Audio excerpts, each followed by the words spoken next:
After many hours of grinding away at the theatre, one of the earliest teams to Versit got a nice surprise when they killed the boss. 14. It's dead. We did it! Oh no, it's not over! No. What is this? What do we? Keep going. What do we do? Keep going, just keep going.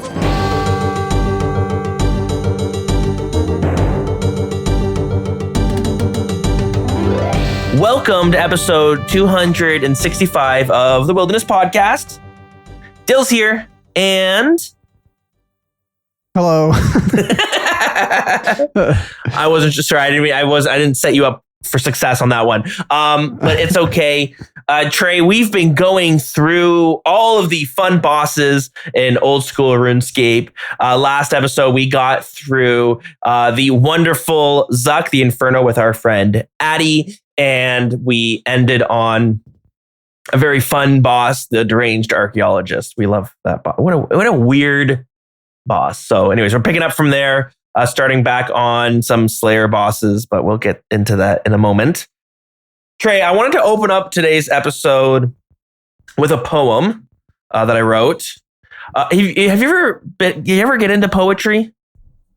No, could never get into it. I had like a really artsy teacher, I guess, when I was in like grade 5. I think she liked poetry because she would always get us to do like poetry in front of the class and stuff. Do you know, like, you don't clap when someone reads their poem? Do you know what they do? Do you snap? Yeah, you do the finger snaps. So, really? We're doing a poem here, so I just wanted to preface that. Do you like slam poetry? No, I think that might be the worst kind. Oh, yeah, of course. I'm about to change your whole... I'm going to blow your mind, and you're going to be like, this... I thought it was the worst. It's the best. I'm going to flip it on its head for you. A little bit of slam poetry. No, it's actually inspired by a movie. You'll probably know what it's called. So this is a poem that's, okay, it's inspired by a movie, but it's also inspired by some skilling grinds that I've been on, and as well as some PVM flubs. And I had to get my feelings out somehow. Before you read this, I just wanted to say, if this is your first time listening to the podcast, this isn't usually how we start, and we will get to actual RuneScape discussion very soon. Okay, go on. I'm going to be a SoundCloud rapper, so okay, we might be doing this more often. I'm just joking. Let's start. Okay, so it's called 10 Things I Hate About Old School RuneScape. I hate when you forget your rock hammer at Gargoyles. I feel like that happens to me every time.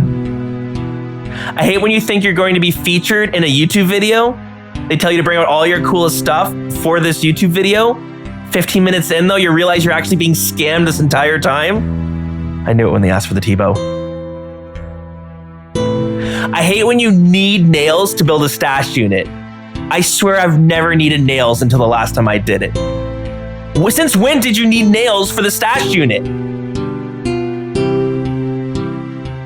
I hate misclicking in my bank and depositing my whole inventory. I hate getting a clan broadcast, but then someone else gets one right afterwards, and then they get all the GZs, or the GZs if you're in Canada. I hate teleporting to my Slayer Master, and I still have 1 kill left. Why does this keep happening?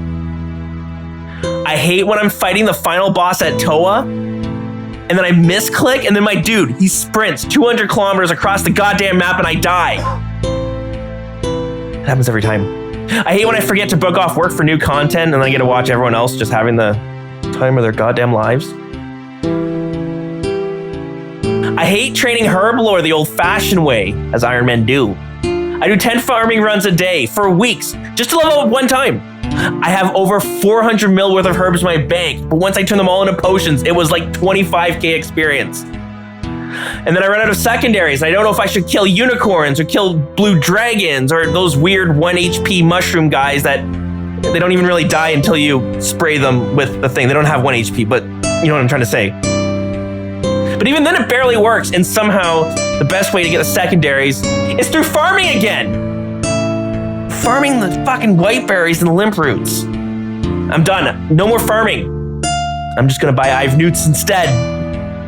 But now I gotta make the lowest tier of potion. Those stupid little attack potions. But mostly, I hate when the grind is over. Thank you. I tried snapping for you. I don't know if my... It didn't go through. Let's try it again. Okay. Trey, I've been trying to level up my friggin' herb lore. And it's so... Oh my God, it's so slow. I just want brews. And it is so slow. I've been on this like crazy grind for herb lore. And it is so slow. I hate it. Oh my God. I'm so sick of doing farming runs every single day. I do like 5 of them a day. And I'm still barely getting any experience. I'm at 7. The poem's done, but like, this is brutal. Is this not brutal? You know, it's interesting. Oh man, I keep telling myself I'm going to stop saying the word interesting. I'm so sorry. It's fascinating. No, I don't know. But what am I trying to say? So I'm so critical of like the RuneScape elitist or the RuneScape boomer communities, as I call them, for wanting the game to be a certain way, like the old days and that kind of stuff, or saying, just do the grind, stop complaining kind of a thing. But I've been catching myself a lot on my iron kind of, I don't know, there's certain grinds, like before we were recording, we were talking about crafting, and now with herb lore, it's like I got my 93 crafting, I got my 90 herb lore, and now that hearing you complain about it, like there's a part of me that's like rolling my eyes and like, whatever, just do it. But I hated it. I felt exactly the same way when I was doing it. So, I really have to fight that, because I mean, that's such a toxic mindset of like, I hated it, you have to do it, and you have to hate it too. But I don't know, it's so, I guess what I'm getting at is, I have 90 herb lore, and I kind of don't remember how I got that, because I get it. I think I probably just did the 2025 route for iron skilling, which is PVM. I did herb runs. I did not do herb runs daily or super consistently. Most of my herbs and stuff, came from herb lore. And I will say, probably one of the biggest things that I don't think you've probably engaged much with, I did do a shit ton of the mastering mixology. That is something I need to try. Yeah, because mastering mixology simultaneously does train your herb lore and also unlocks things to make herb lore training better. So that can be very helpful. I don't like that the game is the way it is as far as PVMing to get, herb lore supplies, but it's hard to deny that, like, if you get a curass task, you're going to probably get like 100 plus white berries from that task noted. And you're going to be not even, actively training, farming or herb lore while you're doing it. So I do feel your pain. I don't want to say PVM is the solution. What herb lore level are you? Well, I'm 76, so I'm getting close. So the big thing is that like I'm kind of getting, my count is progressing to a state where like I'm kind of ready to start dipping my toes in like all the different raids and stuff. But the thing that's holding me back is like, my defense is kind of low, so I take a lot of damage. But like a big thing in all of these raids is like, I guess just having the supplies. Could you say that's like the huge thing? Like having access to brews, I think would just open up so much of some of these raiding experiences. And I love raiding this game. I think it's a lot of fun. You need 81 herb lore for Sarah brews. And is it 81? Well, whatever. It's 81, 82 or something like that. And then also, if you want to do chambers, you can make your own. They have their own brews called Xerix Aids within the well, we talked about this. So you need 78 herb lore for that. So I'm really close to being able to do that and starting to run chambers on my iron. And which is just having the ability to do it is kind of exciting. So I've been kind of like hyper focused on it. But I don't know what it is. I spend a couple days where I'm just like hyper focused on doing farm runs, getting all of my herbs. And I don't mind it too. It's kind of satisfying getting like hundreds of herbs. Like I've got down my route and I got my teleports all figured out. So the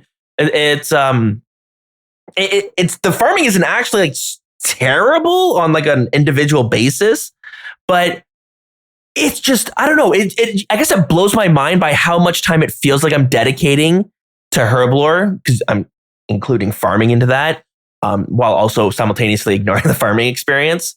And then just like how little experience I'll get from making all the herbs into potions. It'll be like 15, 20K.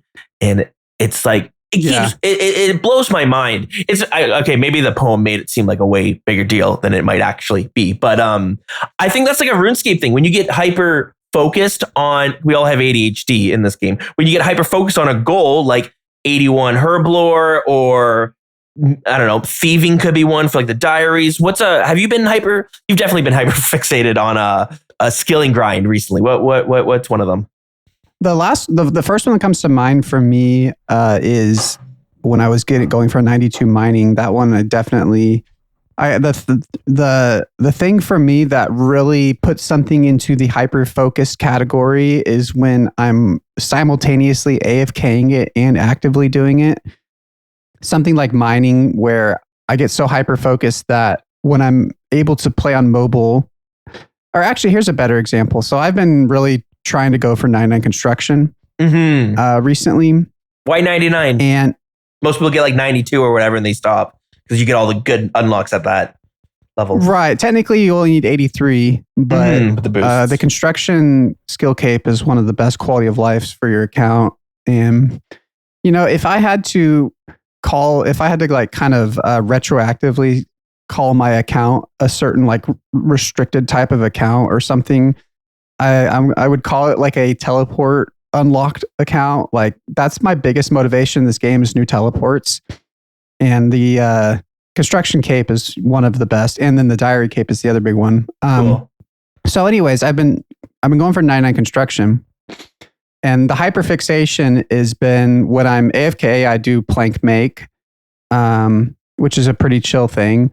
And then when I'm active, I do the construction training. So like that's, the hyperfixation where I'm doing it both AFK and active. All of my efforts are focused towards this one thing. Yeah. Makes sense. And I guess it probably comes into I don't know if you feel similarly, but while you're in the grind, it probably, maybe right now it feels like it's like, oh my God, this is kind of brutal. And then it goes back to what you said earlier. Once it's done, you're like, well, it's over. That wasn't so bad in hindsight. So, stop bitching and just get it done. You know what I mean? Like that becomes like your thought a little bit. But I guess I also like, what made me think about was you often hear people who play an Iron Man, they go like, I'm thinking about de-ironing. And what I hear often, it's like the Iron Man chores, like all this upkeep to do the fun stuff. For some people, it might get tiresome. And I think that's where I thought of like the Iron Man chores. Like I'm starting to, I guess I can feel an element of that with these farming runs. This is what this means. I feel like I can't stop. I have to keep going. I can't just not do them. Anyways, some of this has lead me to like being like, I'm kind of getting the itch to play my main a little bit, but I don't know. Trey, where do we go from here? I mean, I don't understand why a lot of, and I'm not talking about you specifically, but like, I don't understand why a lot of people who play Iron are playing an Iron. And I don't mean that to be rude or anything, but my motto that I keep coming back to, I say it all the time to people like in the clan, is like at the base level, the only difference between an Iron and a main is that you have to do skilling. So when I see people who I've seen on their main avoid skilling and not want to do skilling, create an Iron, it's like, man, you're gonna have to do it on this account. And maybe for some people it's like, I do skilling on their Iron because they know they have to, and then they find kind of a love for it from that sense. I just see like, yes, there's the kind of the way that drops work with an Iron too. Like, oh, when you get a PVM drop, it means more. And that's like that's a big draw for Iron for people. But in my mind, that the only thing that really separates it is that you have to do those farm runs. You have to do all this different stuff, or you have to play a different, you just have to play a different style of gameplay to not have to do your skilling or whatever. But yeah, I don't know. It's so I guess I should say you don't need brews for like I've been doing tons of Toa. We've talked about that with just sharks, and you get brews halfway through. That's fine. And like also I ran some Tobs for the first time over the weekend. Slightly carried, but it went well enough because I knew the mechanics. So I'll give him a little pat on my back. But I went in with just sharks, and it was pretty good. So did you come out with brews and staminas? I do actually. That was like every time I got a brew out, I got so excited. I'm like, fuck yeah, this is my 4th brew. I'm running a friggin' 300 on Toa later solo. That was actually going to be one of the things I was going to say when you're talking about needing brews. It's like if you do start running a bunch of tobs, you'll start kind of accumulating those, especially from someone who, I mean, you do know the raid, so you can definitely get out of the raid with some extra supplies. I mean, that's my entire stamina stack on my account is from that. It's nice because I'm either like so in the zone that I'm like just friggin' wooksing it, no, just dancing around all the damage, or I die at the very beginning. Both cases though, walk out of the raid with a ton of brews. So it's great. Yeah, unless you die in the earlier rooms and then the chests are empty. But maybe we can talk about Tob. Well, we're going to be talking about it pretty in the near future. So, how fun. Okay, Trey, anything on your end before we dive into our first of the Smasher Pass? One of the more smashable PVM bosses. I don't know. I will say, as far as where my account's at right now, I think you're reaching a certain point in your account where, you're hitting your 70s and your 80s where the grinds are starting to be longer, especially like you're saying with Herblore. And I'm reaching that even more so with my account. I just got 2100 total. Most of my levels are in the 90s. I'm getting to that transition point, and I hit this with my main too, but I'm getting to the point in my account where every single thing takes longer. I won't deny that I have been dancing around the edges of burnout for a few weeks now. That feeling of going to a boss and being like, all right, well, I have like 40 hours here, or okay, I want to get, a couple agility levels. That's like 20 hours. Like I can't, basically that feeling of like, I can't get any dopamine today. Like everything is delayed. I did get a soul flame horn at Yama. Oh, I finally got to see some pink exciting. text on the ground. Yeah, that was some dopamine. It was, it's fun to use. I did some toas where somebody brings it and it's like, oh, this is going to be fun. It's definitely the type of thing that I can see you absolutely loving, just because you can do kind of some, you can try some outside the box ideas. Me being a selfish person, my only thought was like, it's the item that'll just give everybody else the purples. Yeah. But I was happy to see it. But all that to say, I was just getting some pink text, seeing a drop, getting some dopamine was really needed. But yeah, I've just been really just basically on this carousel of like just chipping away at like 20 different grinds at a time. And I do wish I could hyperfixate, kind of like you were saying. I wish I could kind of something would draw me in that much. It's nice when you have that like goal that you're locked into, and then because then sometimes the other opposite side of the spectrum is like finish that goal and you're like, oh fuck, now what? What do I do now? Oh yeah. The worst one is when you get a 99. Oh yeah. As far like when you get a 99 of like a skilling thing, not like a combat thing, but if it's like a skilling 99, that's pretty isolated, like, something like fishing or something where it's just like, all right, that is, I'm not using this for anything. I'm just completely done. Like dead end. I'm done now. Well, what would you want? Should we hop into the Smash and Pass? Yes. All exciting stuff. Cool. Okay. Smash or Pass. Here we go. All right. So we're starting off with our first boss. Exciting to some, you may say, or exciting to none. You might say it's the Grotesque Guardians. We're starting off with a Slayer boss, the Grotesque Guardians. It's cool. It's 2 bosses, which is kind of neat. But this boss was kind of introduced as they had this like mindset at one point, which positively so, where they felt like they really need to introduce these stepping stone bosses, these earlier bosses you encounter. Because at the kind of at the time you were just like suddenly fighting Zulrah after having no PVM experience, and it was tough. It got pretty tricky, and so we started seeing these bosses pop up, and the Grotesque Guardians, I think, is kind of they're in that spectrum. They're an earlier level Slayer boss. You start killing them at what, like level 70 Slayer, I believe. Yeah, so they are 2 gargoyle bosses at the top of the Slayer Tower. You got to kill some gargoyles until you get a key, but once you get the key, it unlocks the portal to it unlocks the door, I guess, that goes up to the rooftop of the Slayer Tower. But here are my notes. I think the fight itself is pretty cool. You walk in and it's got a cool theme about it. The music's great too, but you walk in, these 2 statues are on top of the tower and you go ring a bell and they come to life and you then have to fight them. I think like the theme of that is, and the vibe is super cool. I like that it's 2 bosses. This was a unique thing, and I think it still pretty much is when it comes to like soloable bosses, because it is solo only, with it being a Slayer boss. The uniques are cool, but they aren't very good, which is my negatives. But you can get these new cannonballs, which I thought was a really cool idea for kind of keeping it forever useful. And the music's good. I think I already said that. Now, the negatives I have, the uniques aren't very good. So a lot of people don't really like to kill them.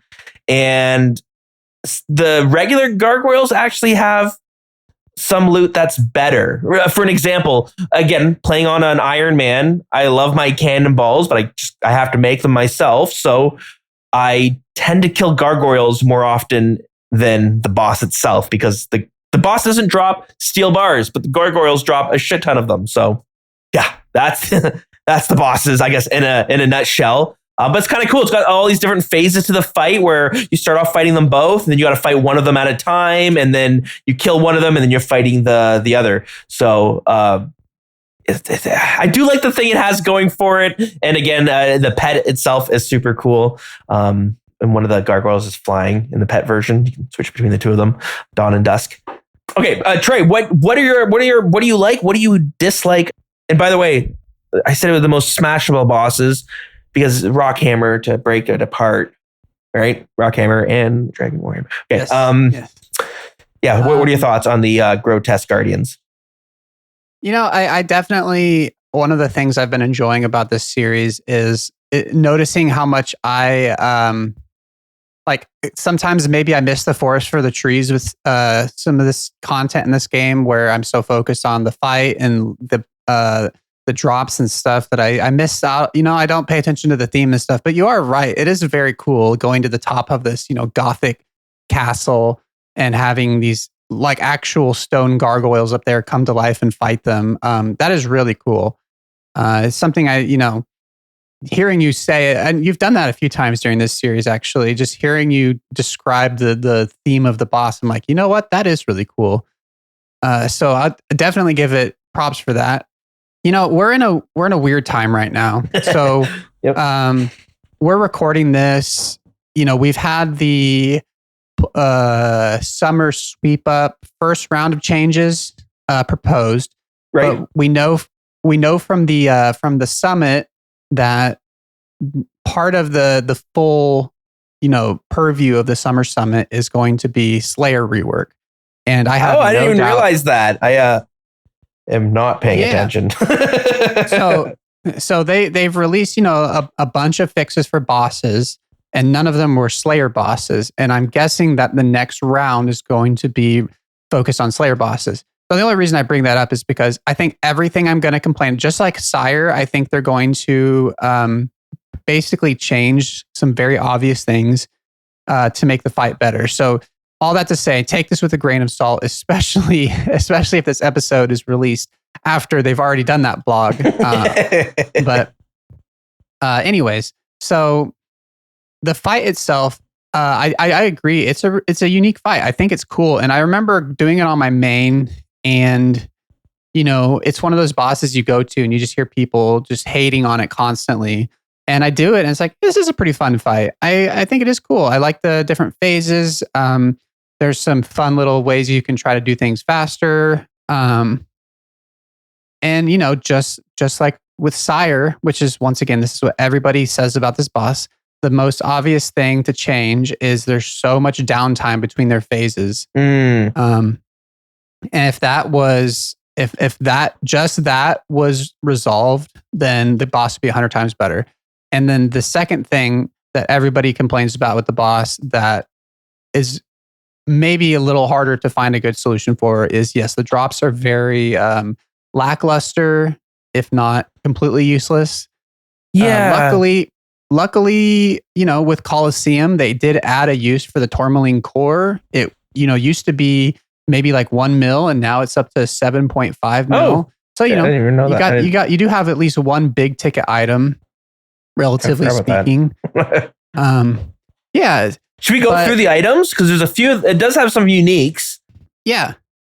So the granite maul counts as unique, but you get it from the gargoyle, so not really a unique.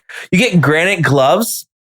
It's a weird item, but they're basically they're as good. Okay, talk about niche. Not even. These are basically Addy gloves, but they have superior crush bonuses and melee defenses. But I guess if you hate questing, you have a replace. You can just grind out or buy Addy gloves. Not good for pures though.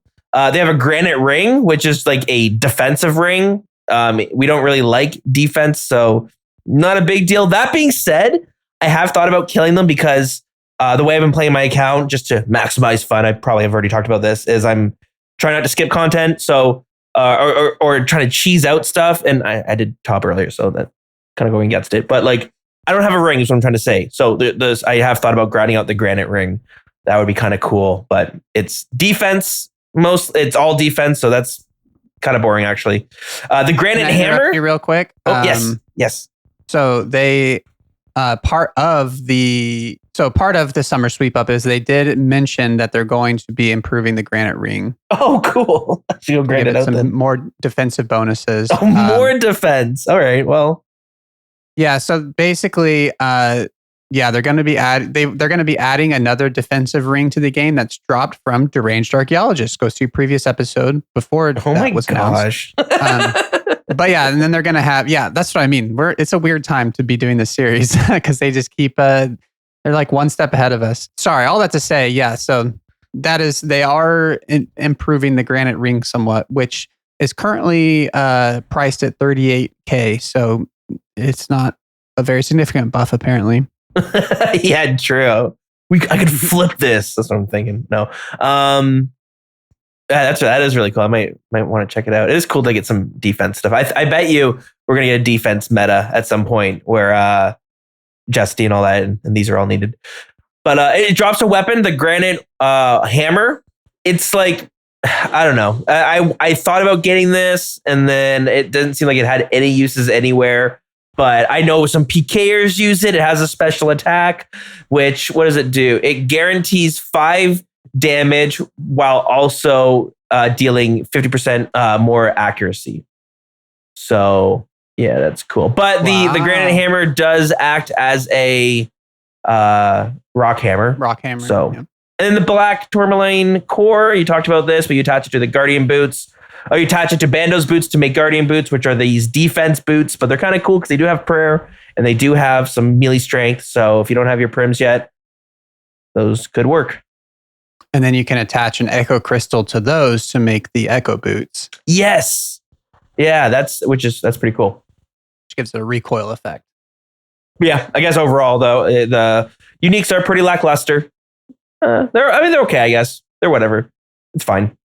So I think that my thoughts on the uniques. I think that there's two other uniques from this boss in the sense of things that you only get from this boss. I do think this is an S tier pet. Yes, one of the coolest pets in the game. You can switch it between dawn and noon, so you have dawn and noon. Okay. Hold on. The second I said that, I knew I was wrong. Is it dawn and dusk? That's what I thought it was, but that's probably right. I'm trying to look. Oh, the pet is noon and midnight. Oh, okay. Well, whatever. Anyways, S tier pet. So I think in my solution for this boss personally, as far as making it worth grinding, is all based around the granite dust. So granite dust is a drop. I think it drops instead of bones. It's kind of their, every kill drop from the boss. Granite dust is meant to be added to cannonballs to make granite cannonballs, and it makes them a little bit better. Mm-hmm. You get like 5 extra damage. Pretty cool. Yeah. I don't know about you. I have a big stack of this on my main that I've never used because, it's just one of those things that, I don't know, cannonballs are weird where I can't think of like what the best place to use those granite cannonballs would be. I'm like, oh, this is the place where I really want extra cannon damage. I feel like for the most part, I use my cannon for like mostly aggro, just to kind of AFK stuff more. But anyways, I do use my granite dust, but then also my gaming, the way I play games lately, like I don't hoard things as much as a lot of people do for like, I don't know when I'm going to use this. I just like, fuck, I'll just use it. That's one of my favorite things. Yeah. That's been one of my favorite things about iron is like, well, I have it. I might as well use it. Yeah. It's like, I'm not going to sell it. So, but actually that's perfect. So on that note, I think my solution is first of all, making granite dust tradable. Yeah. Okay. Then it can become a money maker. And I also think that from the selling side of it, that's a passive money maker from every kill, similar to like a Vork where, okay, maybe you're getting 10 to 20K per kill, if you're selling the granite dust. And then I also think it should drop in much higher quantities, but because it's right now it drops 50 to 100. So let's say that's, maybe like 250 to 500. But anyways, maybe, I don't know. I won't get too deep into it, but I think the other part of that is I think that all of the granite items should be able to be broken down into massive quantities of granite dust. So, maybe like the granite gloves can be broken down for like 1,000 granite dust or something so that, they're made of granite. So it makes sense. And that will simultaneously give it a use for dupes, give it a use for irons, and also hopefully massively raise the price of all of the granite items. Because I think the way I see it in my mind is that because right now, like I said, I don't use the granite dust even on my main because it's kind of it's a finite supply. But if it was tradable and reasonably priced, I could see it becoming a thing where you don't even really want to use normal cannonballs anymore. You always want to use granite cannonballs, and they're a little bit more expensive, but they, the cost outweighs the time or the money it takes to get them. And I think that would be very helpful if it felt like, okay, I need, kind of like Zora scales where it's like, okay, well, I'm out of granite cannonballs. I need to go do Grotesque Guardians. And then you'd actually be excited to get a Gargoyles task. I don't know. I think that in conjunction with speeding up the fight by taking out the unnecessary downtime is really all you have to do. I think the fight itself is good. I think the normal loot is totally fine. There's a lot of alkables, blah, blah, blah. But yeah, just adding, I don't think the solution is to make the uniques better, as much as I hate to say that, but I mean, I don't know. I don't know how you're going to make granite gloves, granite helmet better. And even if the dust wasn't tradable, being able to bring them down allows you to, you know what I mean? Allows them to be tradable, but through the uniques. I like that. That's cool. Yeah. So that's kind of my little 1-2 solution for Grotesque Guardians. But like I said, by the time this episode releases, they will have released Summer Sweep Up Part 2, and it will be exactly that. It will say, we're going to cut down on the downtime with animations. We're going to allow you to attack them between transitions, just like they did with Sire. You heard it here first. Well, no, you probably heard it like 5 years ago, because this is what people have always said. One thing I do want to mention about the Slayer is this is weird. There's a Slayer unlock where you're fighting two bosses, but when you kill them, it only counts as one kill for your gargoyle task. But the Slayer unlock allows it for when you kill them, they count as 2 kills. Pretty fucking weird. Just, I don't know anyone who would actually buy that. Like, I feel like you would just do half the amount of kills and then go to gargoyles. But I guess if you have a ton of points and looking to spend it, I don't know. And there's a little bit of lore, which is kind of cool, but it's kind of, it's, I guess, a bit obvious. But it's during the God Wars. Basically, a Bandosian general, one of the Bandos general named Snarldor. What a great name. Did some sort of rituals using pieces of the same metal used for Bandos armor, and then a piece of tourmaline, and then did the ritual, which brought them to life. And then they actually some battles happen where they were fighting or something. So anyways, a little bit of lore there, but they're still stuck atop there. But when you ring the bell that was used during the ritual, you bring them to life. Or you skip that cutscene. That's what most people do. What do you do? Smash or pass? I like that lore. It the only part of it that really sticks out to me is that actually adds a reason why the tourmaline core mixes with the Bandos boots, since there is a connection there. Yeah, and it was also kind of cool. Like if you do look at it, one of the gargoyles is flying and the other gargoyle doesn't fly. He walks around, and it's because one of his wings is damaged, and it's because of a battle that happened. Oh, nice. So they do break. If you want to go into the wiki, read more of it. But yeah. Nice. Okay, sorry. I think I'll pass. I don't think I've killed these once on my iron once again, because there's just you don't feel the need to go there, especially on an iron. I don't know. I would like for a reason to go there. This kind of feels like there's like this category of bosses in the game. Probably we could just call it the nightmare category, because that's the one that's most known for being a great fight, but people don't want to do it because the time investment doesn't feel worth it for what you get out of it. Yeah. So I'll pass for that reason. Yeah. Funny enough, I haven't done this on my iron either. I will eventually, knowing, I guess I forgot about the echo boots. So knowing that we'll have to come back for something, but it is a pass for me just because I think the boss is cool. It fits. Everything works about it. I just need steel bars, so I gotta go to gargoyles for that one, unless they friggin' add some steel bars to the drop table, Jagex. Cowards. Yeah. Okay, let's move on to our next boss. I did it again. This boss was released October 26, 2017. But now we're going to zoom ahead like 4 months, January 4th, 2018. So early in the year of 2018. It's still nice and cold in Canada. Is it cold where you live? In January? Yeah. Snow? Oh, yeah. Okay. Lots of snow all around the world. And I don't even think I'm working right now because maybe I'm still off of work. But anyways, Dragon Slayer 2 is released on January 4th, 2018. And with Dragon Slayer 2, we got our new boss called Vork. Woo! Pretty cool. Blue boss. And he's a blue dead undead dragon. Very cool stuff. So yeah, he's like a zombie dragon. And it's a cool boss. I remember on release, it was like really tuned up and people struggled a lot to kill. So they did have to tune it down a bit. And then, of course, Wooks, who's this, I don't even think he really plays the game that much, but he's really good at the game and he just shows up, beats content day one, and then he fucks off for the next year until something hard drops. But I remember when Vork came out, it was really cool to see him figure out the old Wooks walk, which is when you like walk back and forth. That seemed like a big deal at the time. Oh, I guess it still kind of is because it create a whole Wooks walk technique for it. Trey, is there anything that we want to mention before I go into my pros and cons notes?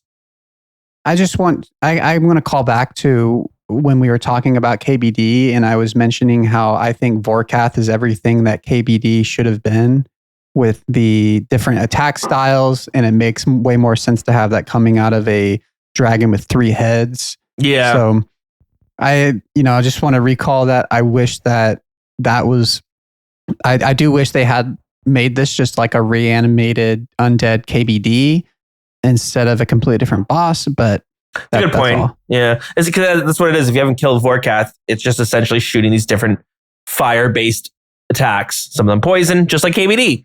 So yeah, and there's more to it than that, but okay. So my notes are the fight's pretty cool. It's neat. It's stationary. Like the boss doesn't really move, but it's fine. It's got a cool theme. It's like this trapped undead dragon on this like ice island thingy, whatever. Oh my God. I'm reading the Grotesque Guardian notes. Let me try again. It's a cool boss though. I like that the way you unlock it.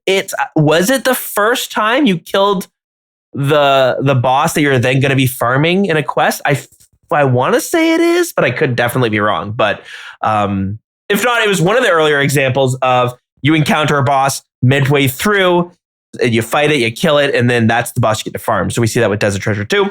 I think you're right. Yeah, you think it's the first one? I'm scrolling up on our list of bosses. I think that is the first of that kind. Cool. So I think that was really neat. The fight just like works. I think like everything about it it works. It's a real well-crafted fight.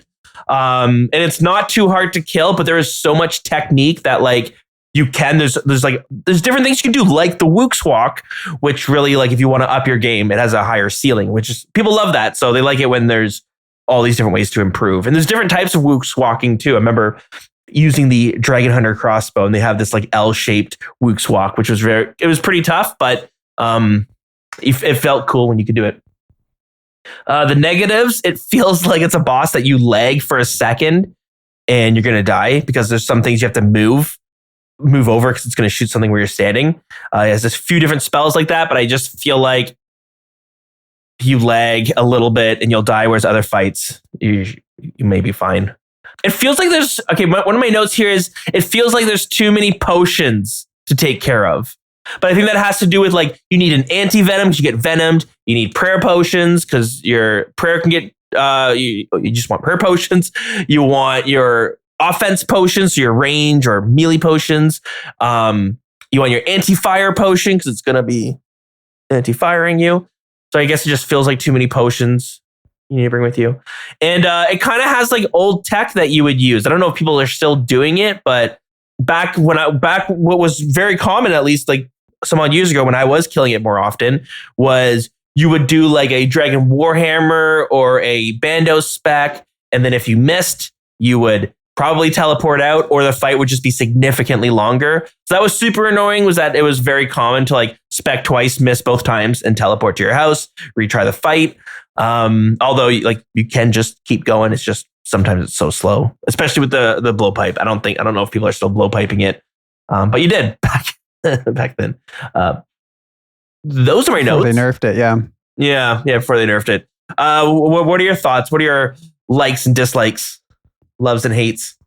So Vorkath is my boss. This is the one that made me fall in love with PVM. So on my main, this was the first boss that I ever said, like, I'm going to get this pet. And I clawed my way through 1,000 kills and didn't get it. And I was like, well, this is just impossible. I must be, it's like I'm the unluckiest person ever. Then I realized that it's, 1 in 3,000. That was, before I really got in tune with what RNG really means. But I have so much nostalgia for Vorkath. I did, it was just the kind of thing where I was like, it feels like this actually feels good to fight this boss. Yeah. So, and I the funny thing is I did, I think maybe 800 to 1,000 KC ranged with a rune crossbow it was a Dragon Hunter crossbow that I got lent from my friend back when it was probably like 80 mil.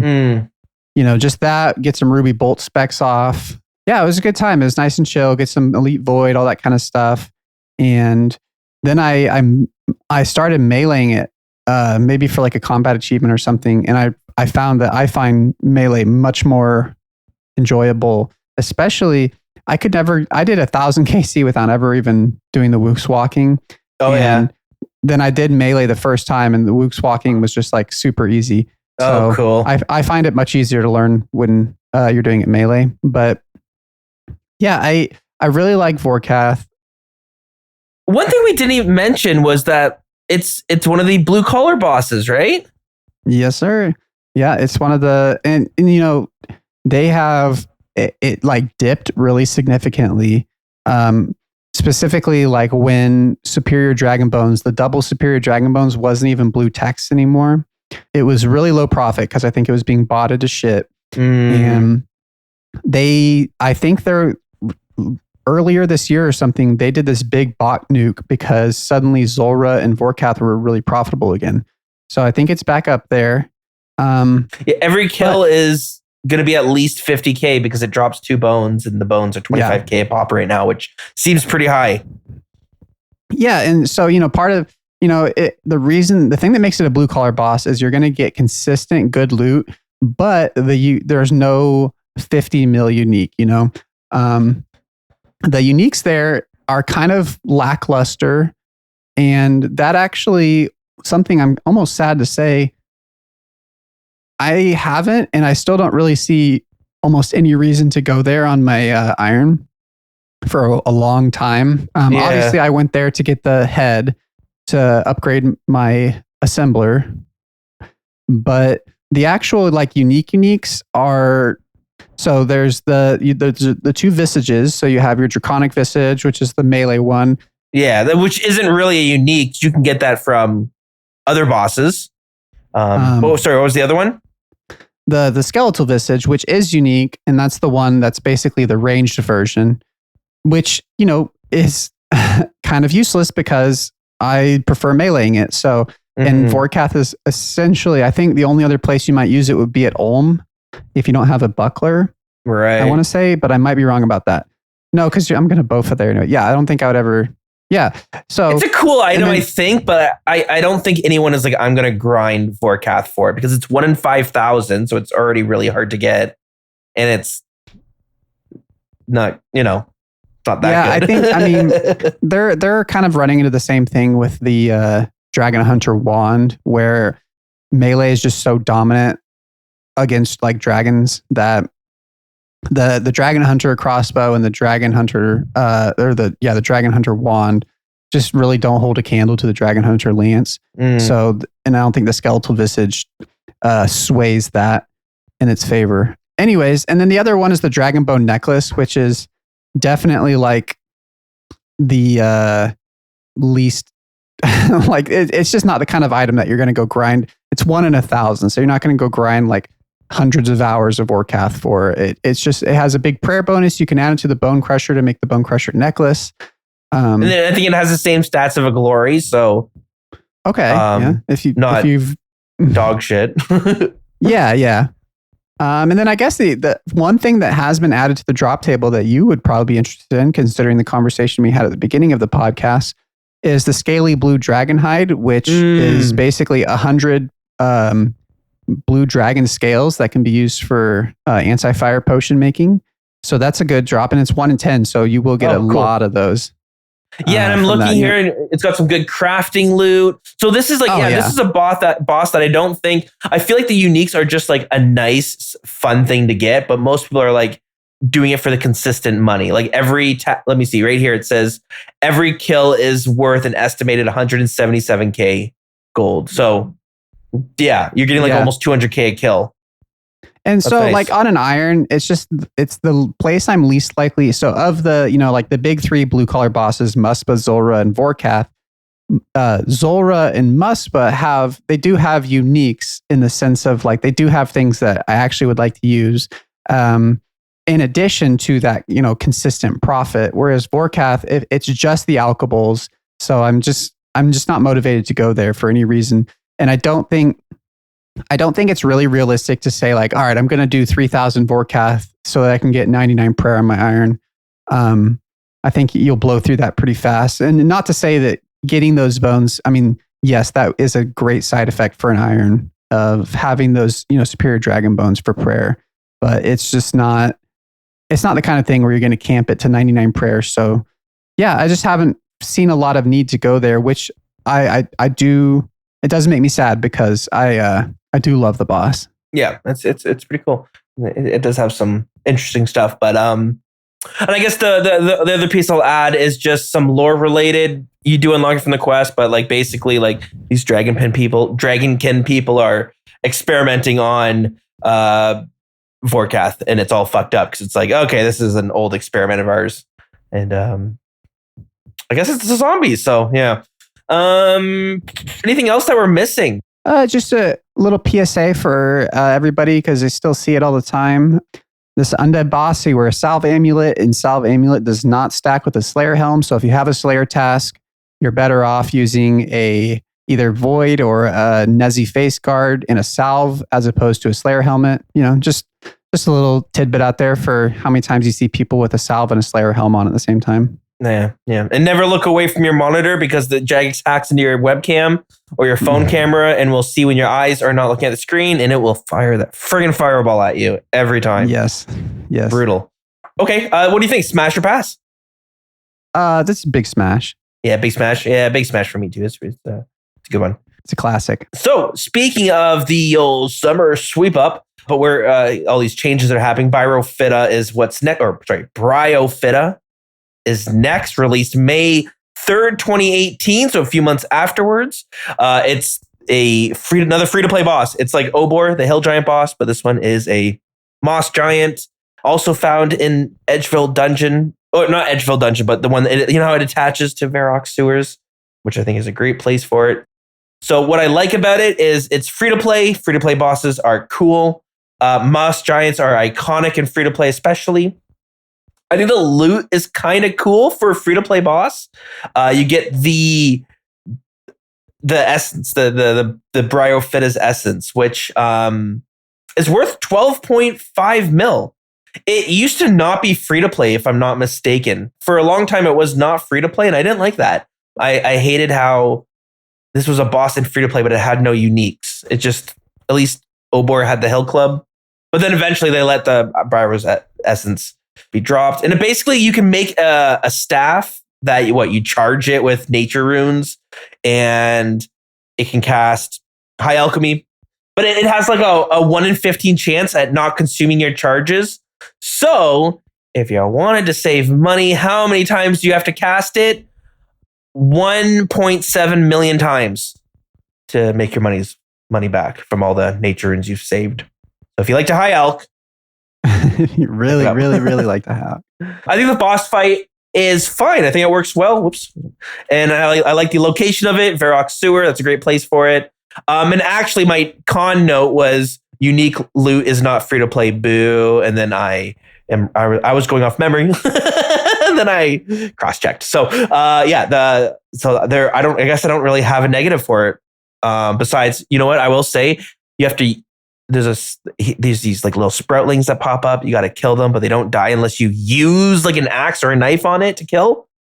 Oh, I'm going to blow your mind. I know they either updated it or are updating it, aren't they? Yeah. And another thing that they've changed is the keys. You're not going to need the keys. Well, yeah. Anyways, what do you think of this boss? What are your thoughts? It's hard to talk about this without talking about these proposed changes, which I think are probably going to end up being full-on changes. I didn't think the summer sweep up was enough to record a whole like all about on like we did with Yama, but so we haven't really talked about it yet. But all that to say, I love everything you're doing except for what they're doing with Obor and Bryophyta. I think it's the worst solution to the problem. So I guess just to go to that point first, their solution is to make it so you can just kill the boss anytime you want. And but you don't get the uniques from it. The only way you get the uniques is from a chest on the side, and that chest has to be opened with the keys. So they're still keeping this key system, but basically making it so that you can just basically get the combat achievements for free.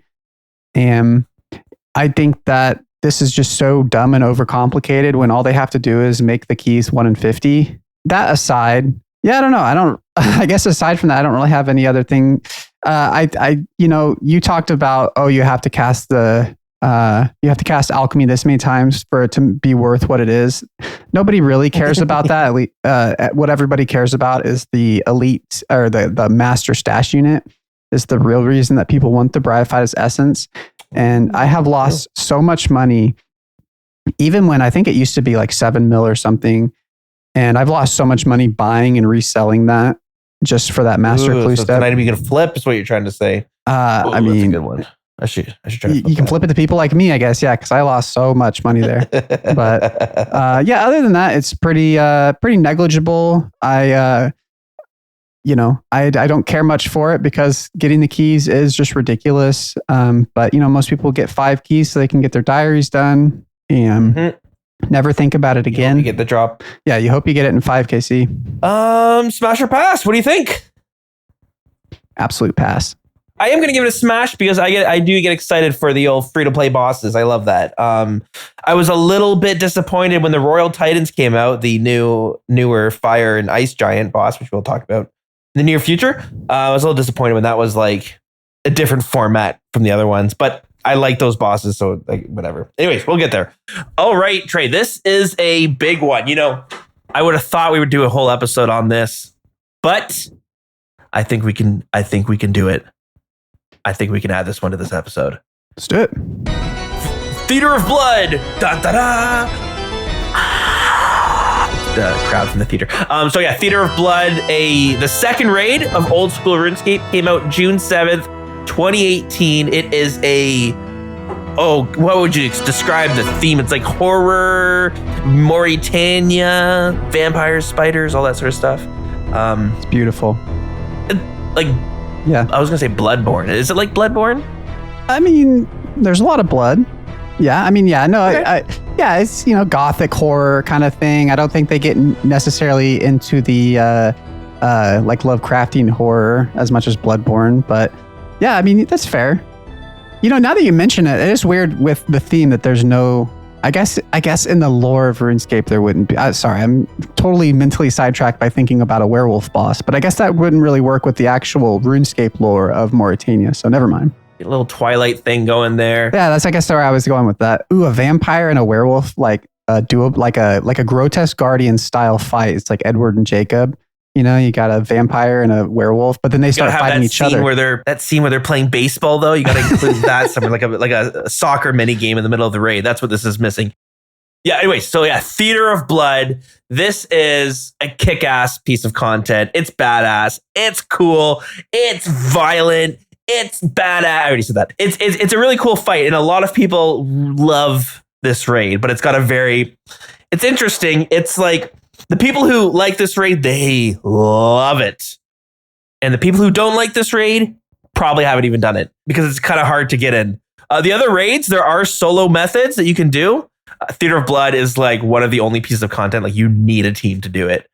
Oh, I'm trying to remember now. So much has changed, and I don't want to just go through the change log because so much has changed, and there is a lot there. But it used to be originally you needed 5 people for this raid, and then they tweaked it so it would adapt a little bit between 3 to 5. So now you can run this raid between 3 and 5. But it is a pure combat raid, whereas Chambers of Xeric had skilling and puzzle rooms. There's like not really any of that here. There are some like kind of puzzles, but they're like combat puzzles, I would say.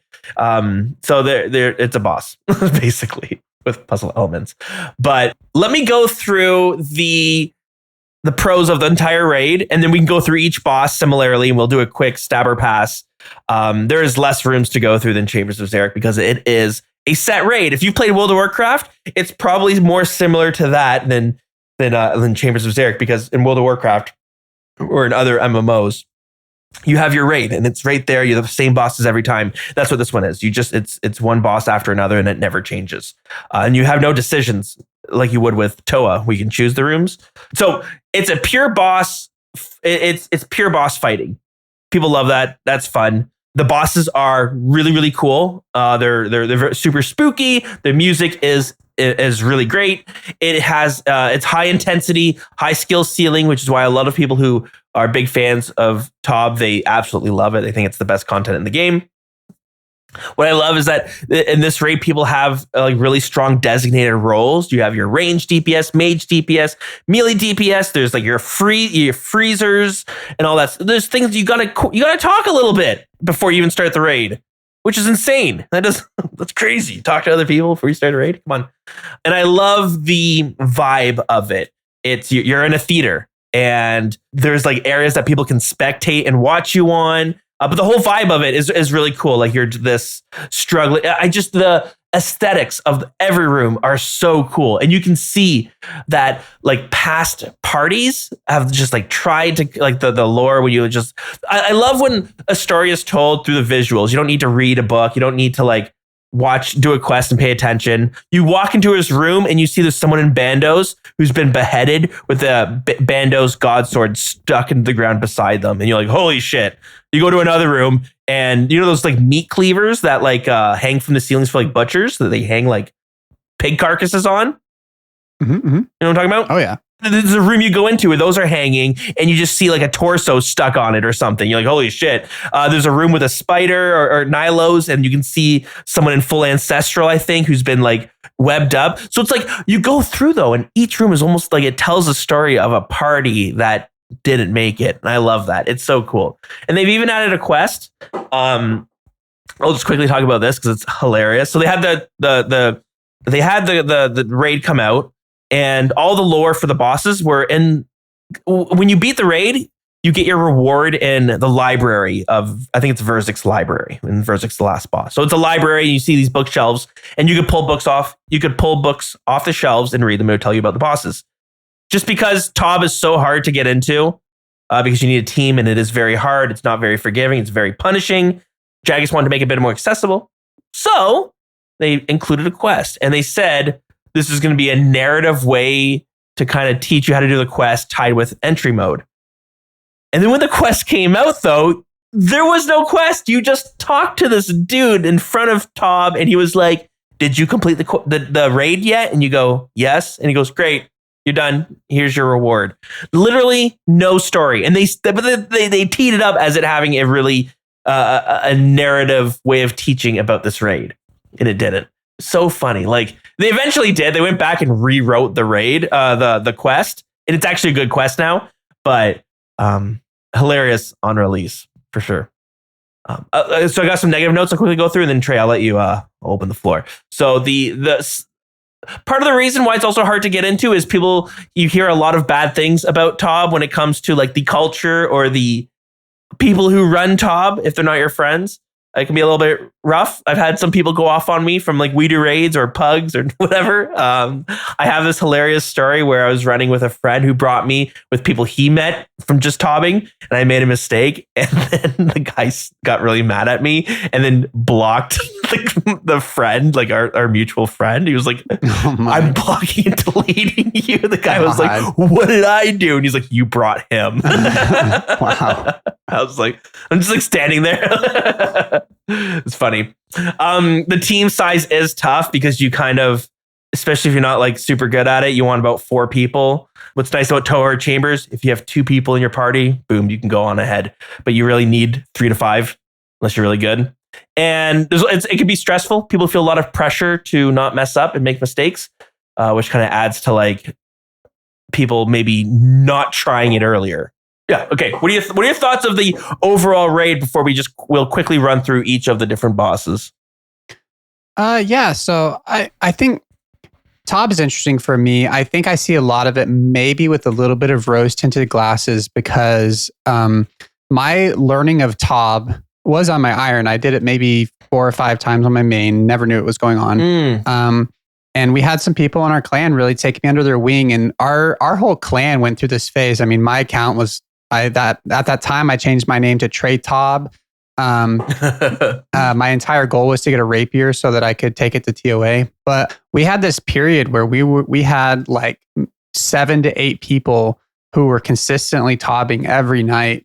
And it was just what we did. It was like we hopped on and it's ToB tonight. And, you know, a lot of friendships kind of came from that. A lot of the guys who, I mean, I think every single person who I've done like an all about with is from those ToBing groups of just people, you know, that, you know, we just got to know really well. And so all that to say, like, I had a really good experience learning it. And learning ToB is the biggest barrier to entry with ToB because at its core, it's a horror raid.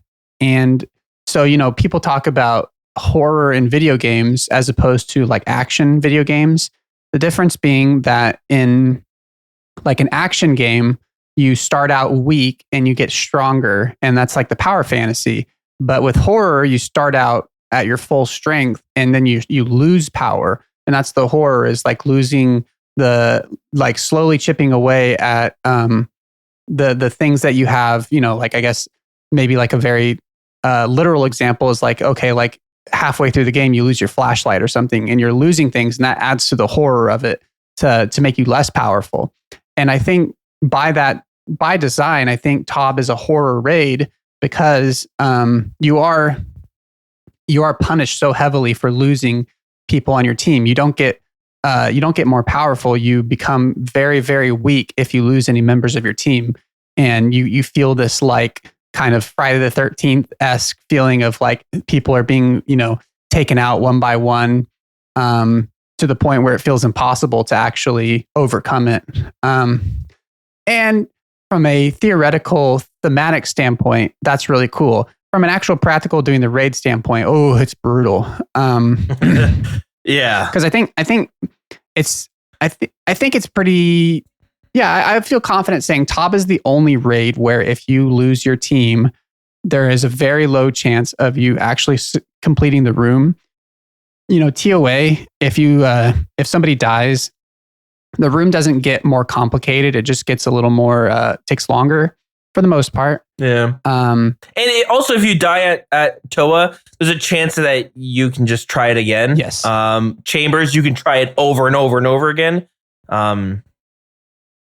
Yeah. So I mean, so it's frustrating because Tob is so hard to teach people because they're going to die, and when they die, there's a good chance that that's going to cause you to die, and that's where so much of the toxic, community came from. Is the idea, like, if you're saying, with TOA, it's like when people die, there's jokes about like, okay, well, that just means I have a better purple chance or something, but in Tob, when people die, you have a much less purple chance because you're probably going to wipe the raid and have wasted 20 minutes of your time.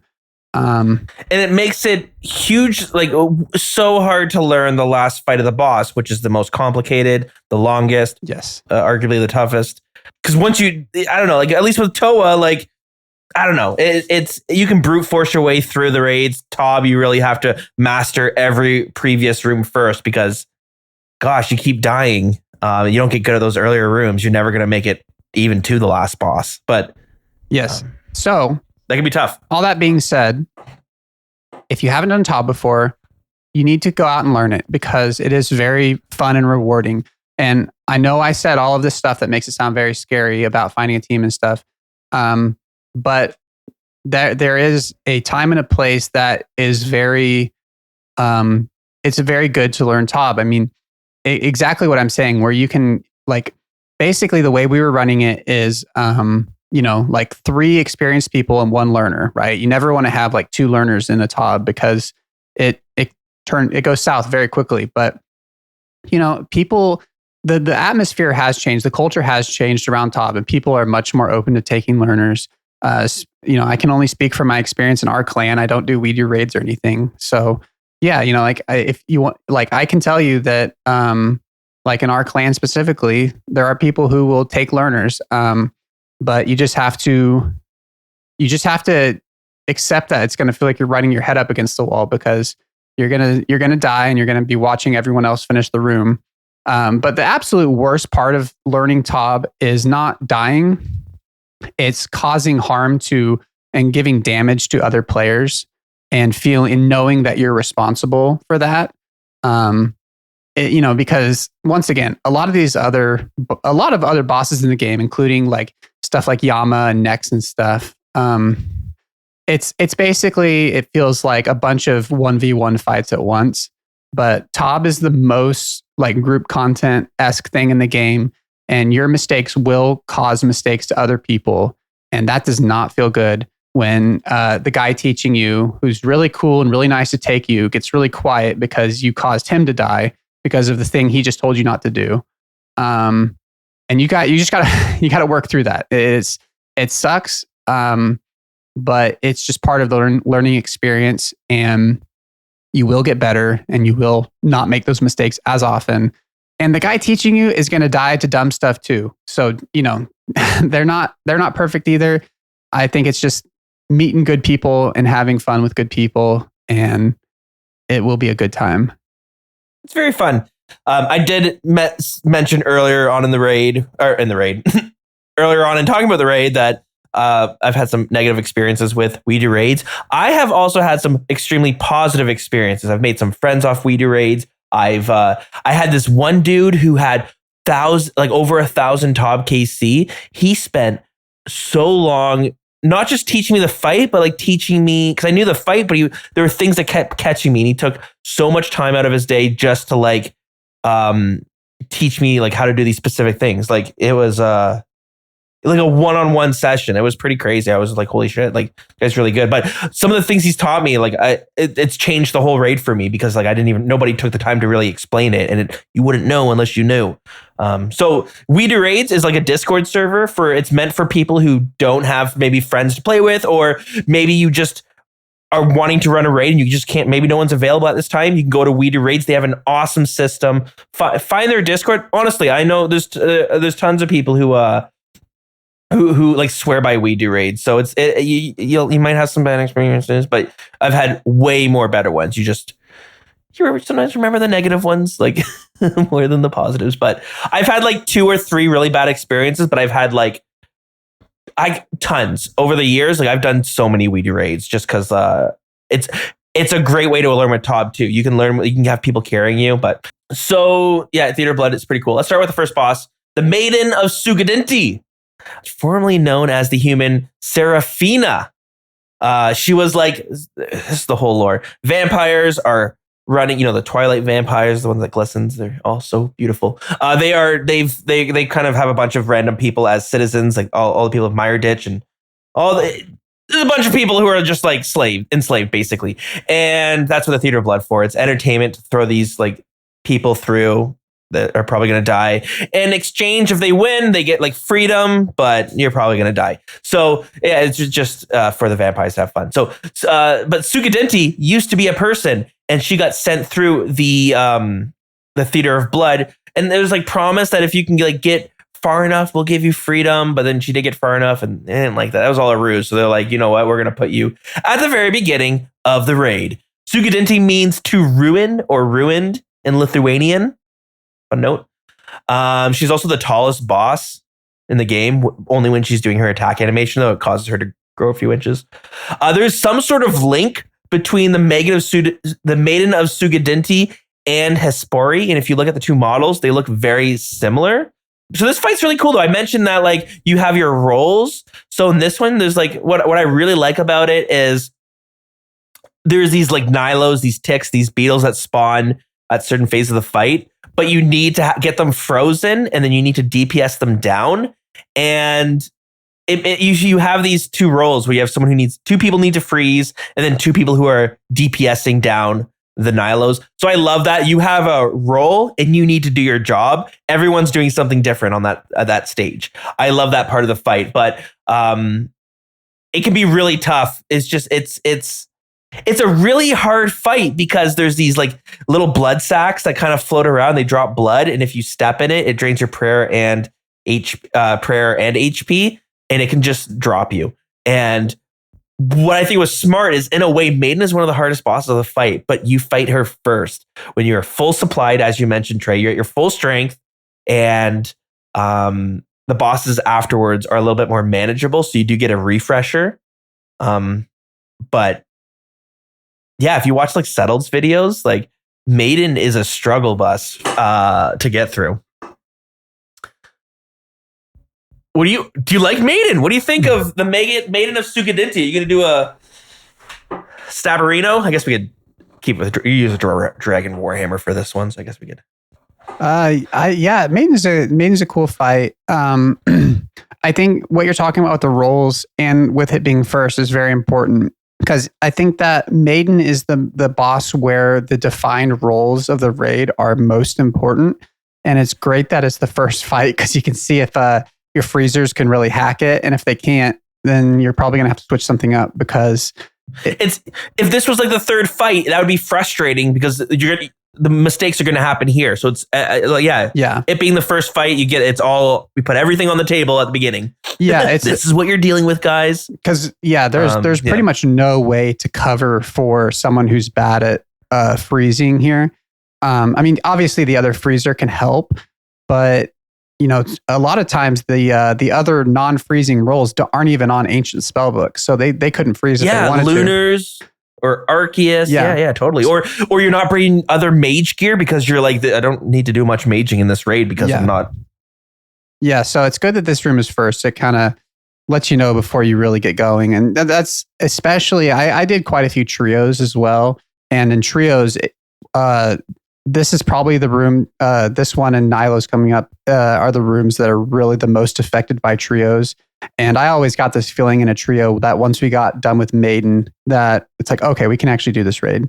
Because there was maybe like a 1 in 5 chance of wiping it Maiden, even with like an experienced group, or even just resetting because it didn't go well or something. Because it'll once again, if you're the learner and you're on the crabs and it's like, okay, DPS these guys down, and you mess that up, it's going to increase not only the health of the boss, but the damage the boss does to everyone, and you're going to punish your whole team. If you step in blood, it's going to cause more blood spawns, and it's going to punish the whole team. So that's that punishing nature of the raid, that even as not the main character of the room, you can still make it hell on everyone else and cause a wipe. Sorry, I shouldn't. I don't want to say that in a way that scares people off, but it's just the nature of the raid.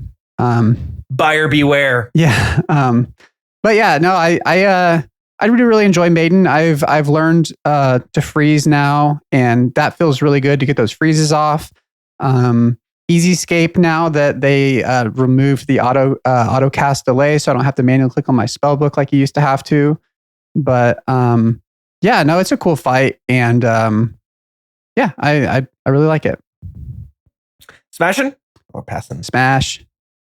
Nice. I will too. Yeah, very cool fight. Very neat. And then next up is the pestilent bloat. This kind of feels like a. Sorry, I'm imagining a boat now, just sailing around. They got to have that with sailing, the pestilent boat. I'm so sorry. Go on. They will. They probably will.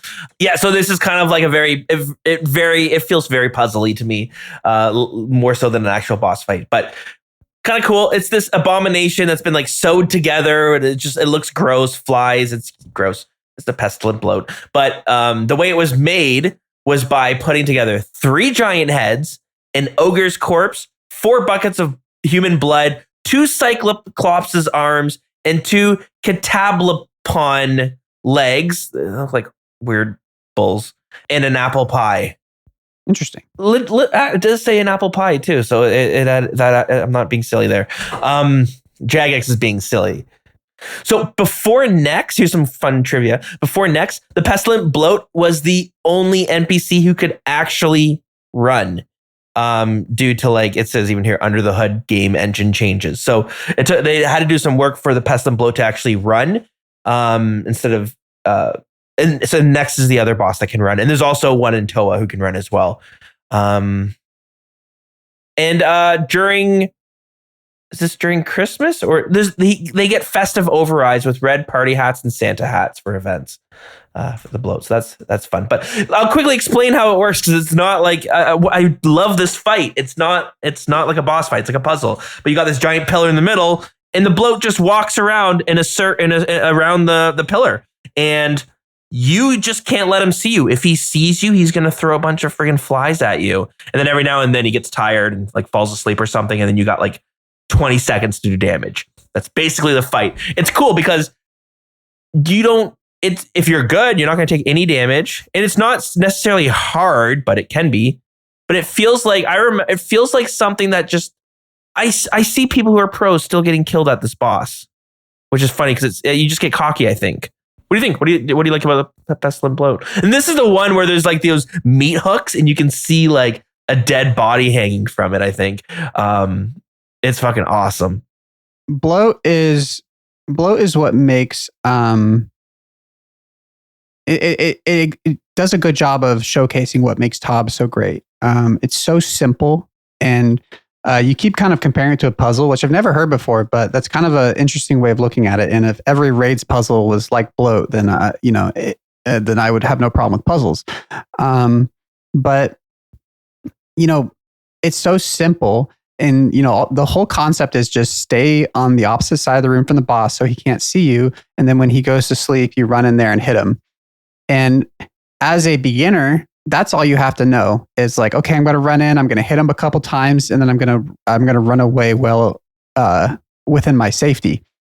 As a expert, you find you can do like run throughs to get the last bit of DPS in. But the big thing is The second the bloat goes down, you want to run in and you want to do a very specific order of attacks and a very specific number of attacks. So, you run in, you hit with your whip 4 times, and then you chally. Blah, blah, blah. There's a lot of ways you can optimize it. It's a good boss. It's funny when Tob came out, it was a huge spectacle. I took the day off of work. I woke up when it first came out, and I remember watching streams for like 2 days straight because it took like over a day to even get a completion. But so it was really fun. You'd have these teams, like there was like Bodhi's team and there was another PVMer clam team that were really vibing for first completion. And once they had every room figured out except for the last fight, it was funny that Bloat was the one that still kept catching them because they were rushing or they got too comfortable. So it's kind of going back to what you're saying. But yeah, it's cool. I love it. What are your thoughts? I guess smash or pass. It's probably yes. Obvious. I will smash. That's probably going to be a running theme. Me too. That's a good one. I smash as well. So next up is the Nilo's room. So this is another one that's like half a puzzle, half a boss fight, I would say. So you need your rolls again because you're just in this room with these 3 hallways basically that have all of these Nilos that are just going to flood down them. And you need some people doing melee damage, some people doing range damage, and some people doing mage damage because they're all going to be different colors. So you got to damage them accordingly. And everyone has to like take care of their beetles because you can quickly get overrun if you're too slow or whatever it is. Yeah, you have these pillars that you're trying to protect. The Nilos they sometimes damage you, but they're trying to kill the pillars basically. And if you lose all the pillars, you're gonna die. And once you kill the little Nilos, a big Nilo falls down, and you got to do the whole thing all over again. But it's gonna change colors, so it becomes like a boss fight. But yeah, it's wild. It's one of the hardest rooms. I feel like it's a massive DPS check. It's checking your team to like when I went on the day one when it came out. I remember I was running top with some people, and it was the Nilo room that I couldn't get past. When I was doing entry mode solos just for fun, or if I'm running someone through entry modes, if we're gonna die somewhere in the raid, it's gonna be at the Nilo's level. It's just the one that like you rely on your team so much to do their part. What are your thoughts on Nilo's? I mean, it's the good monkey room. I'm on this journey to figure out why Nilo's feels so much better than the monkey room. And I think really what it comes down to is the size of the room, because with TOA, it's more efficient for everyone to just stay in their corner. Like if you had a group of 4, everyone will stay in their corner and just kind of kill what comes. And so they're having to switch a bunch. But with Nilo's, it's a small enough room that one person can kill all the melee, one person can kill all the range, kind of a thing. And so you don't have to do all this gear swapping. It's just running around, killing these things. So that's I think probably the key thing that changes it. And there's also not that giant pillar in the middle of the room that you have to like path around. So I think that's the key of what makes it better than the monkey room. So one thing I want to point out, because this is always a question for me, and I'm sure people who've done TOB will ask the same thing. Why in the world do people call them crabs? They're obviously spiders. I mean, you're on a giant spider web, for God's sake. Well, people would say they're actually ticks. Oh. What? Because they look like they do look like That's ticks. fair. If we're they look closest to ticks, but they suck on blood. That's true. But well, here's another thing. Nilos means like 8 in Hungarian. Oh, okay. Do spiders have 8 legs? Well, the reason they call them crabs, I guess, is the initial model for them was very similar to the Chambers of Xeric crabs. So people just call them crabs, and it's just stuck. So yes, it's common parlance in TOB to call them crabs, but they're very obviously spiders, maybe ticks. But I think since they are on a giant web, I would consider them spiders. Anyways, so yeah, Nilo's is definitely not my favorite room. It's a funny room because no matter how many times you do it, every time when you get going, the first half of the room, you're like, oh, we got this. Like, we're on top of it. We're good to go. And then it always turns into this chaotic shit show at the end. When will they stop? Yeah, it's like surely there wasn't this many last time we did this. It always feels like that. I think the final boss fight is really fun. I like it way more than the rest of the room. But, Nilo's is... I mean, it's the whole raid's a good time. So Nilo's is a good time. It's a good smash. Oh yeah, Big old smash. Yeah, I'll give it a. Look at us. I don't like the big Nilo that comes out. I hate that part of the fight, but I like the little guys. It's exciting. So we're just on the opposite ends of the spectrum there, huh? Next up is Soda Seg. He looks like he is a dark beast, and he's been corrupted through ham milk, is blood fusion stuff. Anyways, this is a pretty cool fight. Similarly, there are roles because everyone has to do their Dragon Warhammer spec at different times. So again, I love that there's roles. And what I really like is it's a huge arena. You'll see him at the very end of the room, and you have this checkered, this tiled floor pattern thing you have to run through first. But he does this cool mechanic where he sends everyone to the front of the room, but one person gets sent to the Shadow Realm. And basically, the person in the Shadow Realm can see what the path is through those tiles, the checkered flooring, but the other people can't. They can see, but they can see where the other player who's in the Shadow Realm, where they're walking. So basically, the person in the Shadow Realm just has to walk slow enough through the path that the other people can see what the path is. But they have to walk fast enough because there's something that chases the party. But so it's real. I love any time one person gets your team gets broken up. There's Destiny did it all the time. Loved it. I was a huge slut for that sort of content. No, but there was in the Vault of Glass, a portal would open and only 2 people could go through it. So then you would go through and the other 6 would have to wait. So I just love that sort of stuff. And I want more of it in this game. I want more where someone gets sent somewhere and they have a job to do on their own. And the rest of the team is depending on that person. It's stressful, I'm sure, but I love it. So that's, I'll tell you right now, huge smash from me just because I love that shadow path thing. So that's really cool. A quick trivia, then Trey, I'll open up to you. Soda Seg means darkness in Hungarian, and he wears a white party hat during festival events. That's fun. Okay, what do you think, Soda Seg? Big dark beast boy. Yeah, I think it's great to have 2 people on a podcast because we have different perspectives. I hate the maze. So yeah, Soda Seg is a cool boss. The boss fight itself, it's kind of, every good PVM, I think a good raid, every room will kind of focus on a different mechanic of the game that you have to master. And for Soda Seg, it's like prayer flicking, right? So the whole time he's going to have the chance of meleeing you, but also he's going to be sending out these mage and these range balls. And when they hit you, they're going to bounce off of you and even change into a different style and bounce other people. So you have to look, if you're with 4 people, you're having to look in 3 other players and Soda Seg himself at these potential, these balls coming from you, and you're having to flick between them. And I think the good thing, I think the reason why that feels good and satisfying and not super tedious and super sweaty is because the whole time, for the most part, your character is just standing there attacking. So you can put almost your full attention on just that. Mm-hmm. And I think that's something that makes for good PVM and makes it not feel tedious, is that you're not having to do that and be switching gear every 5 ticks and be, doing a bunch of other stuff. So that's the long and short of the fight. It's pretty simple from that standpoint. The maze, I don't know. It's unique. It's interesting.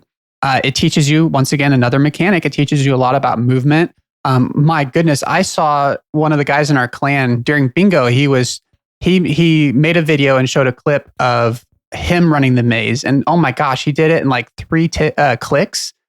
His knowledge of movement it's incredible. And it taught me so much about, I thought I was doing good with L movements and stuff, but the way that you can click halfway down the maze and just knowing how the pathing of this game works at such a fundamental level was incredible. I ran once with, if I could do a little name drop, but Noob Type, fucking insane gamer, right? I ran a Tob with him once. He wanted to show us how good he was at the Tob maze, and he killed our whole party because of how fast he ran it. And then he soloed the rest of the boss. It's insane. But he moved so fast that I was I can't, because the path disappears as they move. So if they go fast, you're well, fuck, man. You back it up a little bit? We're still at the beginning. Anyways. I think there's a difference in my mind, there's a difference between a raid that is punishing to the other players in the room when you make a mistake. And I've kind of made an argument that there's a place for that, kind of with the horror theme, blah, blah, blah. But I think there's a big difference between that and something that puts a spotlight on one single person with such a high KO potential. Oh, yeah. It's scary. and you know, once again, this is very deep into the raid. This is not the first room. And there's been I've had so many soap wipes just from the maze of some, you know, it's because it's always the new guy. It's always the new guy who gets the maze. And they can ruin the raid for everyone else. I shouldn't say ruin. I mean, you're new, you're making a mistake. That's totally fine and acceptable. But yeah, they're causing a wipe because they got spotlight put on them and they're still trying to learn the raid. Mm-hmm. And I'm not going to go as far as to say it's bad mechanic or it's bad design. But I just, it's probably the one thing that makes me nervous about taking new people more than anything else. And it makes me nervous because they can wipe and waste like a bunch of time, but also they can cause a wipe and not want to. I had a close friend of mine in this clan who tried something new in the maze, caused us to wipe, and immediately logged out of Discord and didn't run Tob with us for a long time because they were so embarrassed. Yeah, it can be the pressure's on when the spotlight's on, but I find it an exciting moment, albeit a bit maybe nerve wracking. But yeah, overall though, how are you liking this boss? I'm gonna give it a pass. Not as full throated of a pass as I have with some of these other ones, but I mean it's a good enough boss, and it is fun. There are many laugh out loud moments, good memories at this room. I think a theme. I think the reason why Bloat and the final Nilo boss and maybe the end of Soat is there's so many kind of fun moments, and also coming up with Zarpus is there's these points in Tob where the room is kind of solved. It's gotten to the point where maybe one person can finish it, and there's just these huge amounts of damage that come and just one shot people. And those are the biggest like laugh out loud moments of just when Sotazeg is at 10% health and someone, just because they know the room's already done, someone tries to tick eat the ball and they just get, you know, one shot. And, you know, it's just we're just having fun at that point. And I think the same at the Nilo boss. I mean, I had I had a time where I attacked with the wrong attack style, and the Nilo boss reflects damage, and I attacked with range on accident, and my Ruby bolt procced, and I got hit for 100. Yeah, and it just one shot at me, but it was a good time because the room was kind of already solved. Sorry, tangent, but yeah, I would smash Sotazeg. You would smash or pass? You said pass the first time. No, it's a smash for sure. I just maybe not as enthusiastic as some of the other smashes in this raid. Right. Okay. One of the lesser smashes. That's fair. I would smash too. Again, just that shadow phase alone. I love it. It's cool. Like I hit my first Dragon Warhammer smash, and I missed my second Dragon Warhammer smash. Maybe it's, you know. That's fair. Yeah. Next is Zarpus. I would say this is kind of like a very puzzly room. It feels like a puzzle. Fair. That's fair. And what's really cool is when, oh God, they were doing a live stream where they brought a bunch of creators to, I think, Jags HQ, and they said, like, you can design a boss. So they had like Wooks and I can't remember. They had a lot of the content creators of that era, and they were like, design a boss. And this is the boss they ended up designing. Very different in the end, obviously. Don't let RuneScapers design a boss. That's a terrible idea. But let them influence some ideas. except for us. Yeah, that's right. Yes. We're podcasters first, RuneScapers second. That's not true. Yes, that's right. That's a lie. Such a lie. But anyway, the amount of times we've delayed recording because we're just playing RuneScape instead. We definitely can't say we're podcasters first. I'm mining granite or sandstone. So yeah, Zarpus, big bat, and it's got like a multi-phase fight, which is interesting. So it starts off and you have these weird like miasma portals open up, and you just need people to stand on it. It's cool, but as I'm saying it, it's kind of weird that it's part of the fight, but whatever. But if you don't stand on it, these orbs heal Zarpus. So if you're really good, you can keep Zarpus's health so low, which is pretty cool. Anyways, after some time, he pops up and then he looks at each person and he'll spit poison at you. You just have to move over. And then he just does that in a circle. That's it. He just looks at you, spits poison at you, but that poison stays on the ground. So you start losing your arena as time goes on. And then the last part of the fight just looks into the four corners of the room. And if you hit him as he's looking at you, you're going to die. But he just kind of spins around after a few hits. Super easy. They say this is a no resources room. Do not drink or eat anything because you need all of it for Verzik because this is the second last boss, by the way. And you should be able to get through this fight without taking much damage. So that's kind of cool that it's seen as like a buffer fight. You're not supposed to use your supplies. What do you think? What do you like in Zarpus? I do think for all that we talk about how Top is punishing and causes wipes, I really think the only rooms that happens in is Maiden, Nylos, and Verzik. Because I think for Bloat, Soat, and Verzik, when people die, Bloat, Soat, and Zarpus, when people die, the room can still be finished by even one person. It just takes a while. So I think that's why I keep saying that those are the moments where you get a real kick out of somebody just getting absolutely obliterated by the boss. Tangent aside. Zarpus is one of my favorite looking bosses. If I were to ever be so lucky to get the Tob pet and the transmog from hard mode, I would change it to the Zarpus pet. Although it does bear a very strong resemblance to Grotesque Guardians. Absolute smash. I love Zarpus. I die every single time because, it's just, you always think you can get one more hit in. And, it is an older boss. And so once again, it can look like you're totally in the clear and it's already been calculated that he's turning towards you and you just die. But, it would be better to die with a full inventory than to eat a single piece of food at Zarpus. That's the law there. That's what they say. It's a really cool boss. I like that one too. Big smash. Which leads us to the grand finale. Verzik Vitur, Lady Verzik. She is the final boss, and it's got a lot going. These final bosses of raids, they tend to have like a bunch of different phases, but what's cool is like there's a dead body right outside of Verzik's chamber, and you can grab the staff, which is there's a staff on the ground. You pick it up. You need that for this part of the fight. So the way it works is she's sitting on this throne at the far part of the room, and the aesthetic is awesome. It's the throne room. And by the way, Trey, do you play with music turned on? I love the song that plays in this. It's one of my favorite tracks of the whole game. Are you familiar with it? No, I not off the top of my head. I am a big defender of playing with sound effects, but I don't usually play with music. Okay, I'll turn on music if I'm raiding. The music's great. I usually just throw it on, but the song's called "The Fat Lady Sings." I'm gonna play it. It's so good, and it's the only song in the game that actually has vocals in it. The way the fight starts, you're in the throne room. There's like 6 pillars, and you're basically just shooting the staff to her on the throne and hiding behind the pillars. So it's really cool. You gotta hide behind the pillars when she does her attack, and the pillars are gonna go down after time goes on. But eventually she's gonna come off the throne. You do enough damage and the pillars all freaking shatter, and then you have the whole arena to use. But she's this fat like vampire lady, and she has these giant bonded BDSM chains. Whoa. Oh, okay. They're going somewhere else. These like bondage chains, maybe.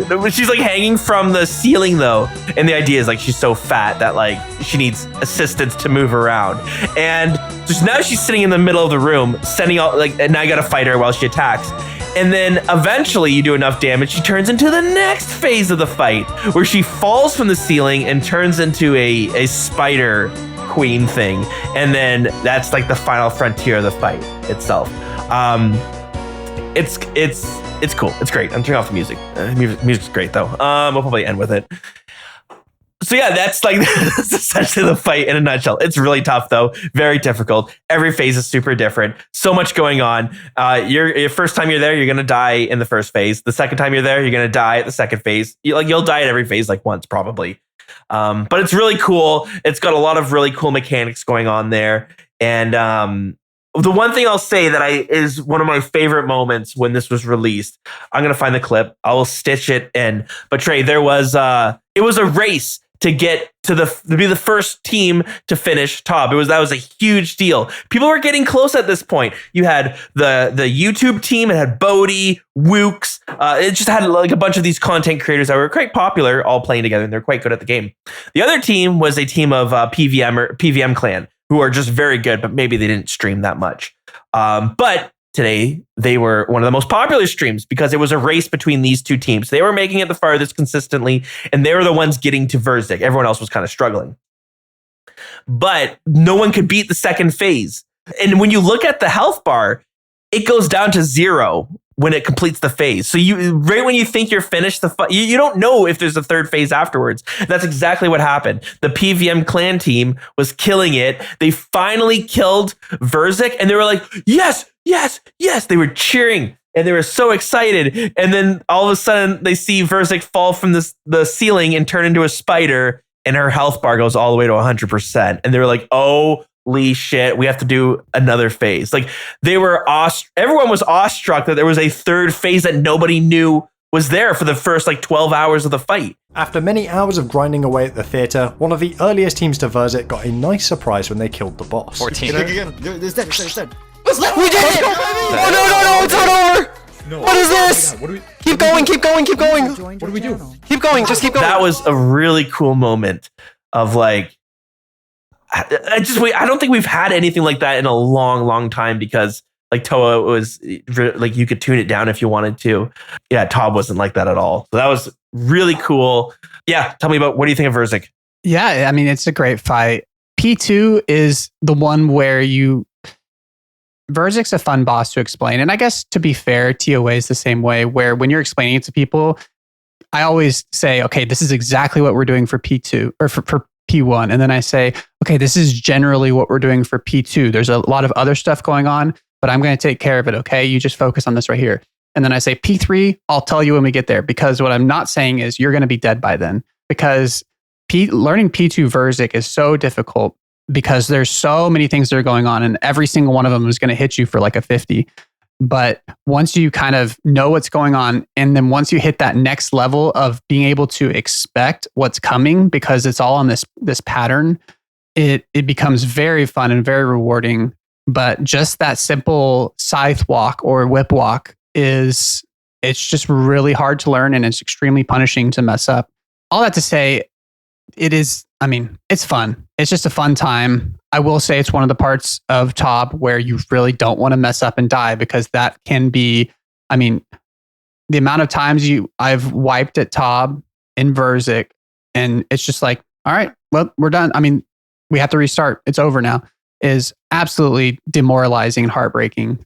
So it's something you want to avoid. And so you want to stay alive. And that's, what you always tell, new people is number one priority is just stay alive, just back off and eat and that kind of stuff. It's the only place in the game I can think of where you're literally dropping some of your supplies, because there's such a high likelihood of death that your teammates might need those supplies. But yeah, then going into P3, it just turns into absolute chaos. There's all these new mechanics, and I cannot really speak with much authority, because P3 is still so difficult for me. I'm not good at tanking. And I can do the web walk now, which has kind of been the extent of my, optimization at Tob. But Verzik overall is, it's a 10 out of 10. But it's difficult, and I have died there quite a bit.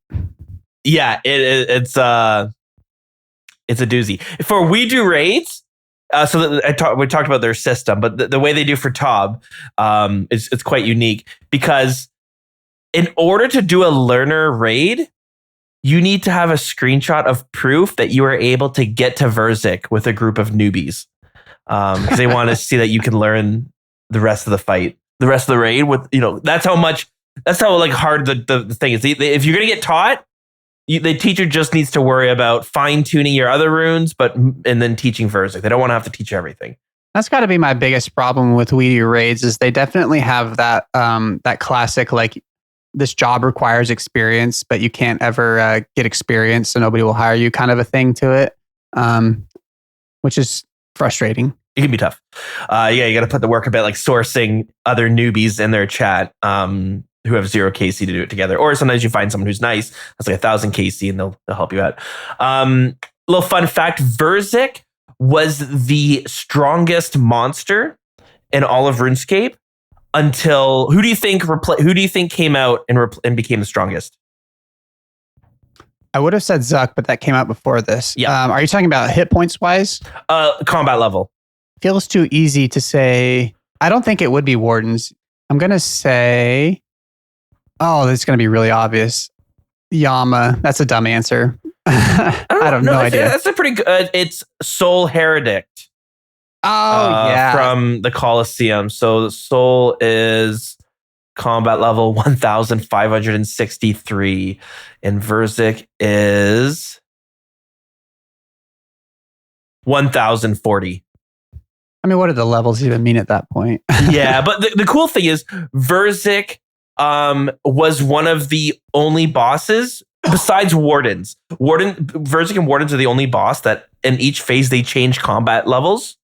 But Vork is the only one that always increases her combat level as she changes. Whereas Toa, because Tombs of a Masochist, because of the we'll get to it, but there's like invocations you can tweak how difficult they are that can affect. That's why the Wardens aren't always higher combats as they change phases. So, little fun fact there. Yeah, held that title for strongest monster, highest combat level for 2,000 days? Is that what it said? Yeah, that makes sense. For 6 years almost. Pretty cool. Now, there's one more clip I want to play before we move off of like the raid content, the raid itself and the fights, and we talk about the rewards. So I just want to play one content, which is when Bodhi and his team got the first completion. We have to play it. So here it is. 29 hours after the launch of the theater, Wooks' team finally managed to finish the fight. I'm gonna die. I'm probably gonna die in a second here. I have no restores left. 49, come on. 5%. 5%. Oh, I died. Right, I think Come on, 3%. Come on, hit. Yes! Yes! Yes. Did we Let's get go. 0%. It died. Yes, nice. 31 vials of blood. I got a cabbage! Are you kidding me? Bodhi got a cabbage! I got a cabbage! Let me quickly run through the weapons and the items that we get from Theater of Blood.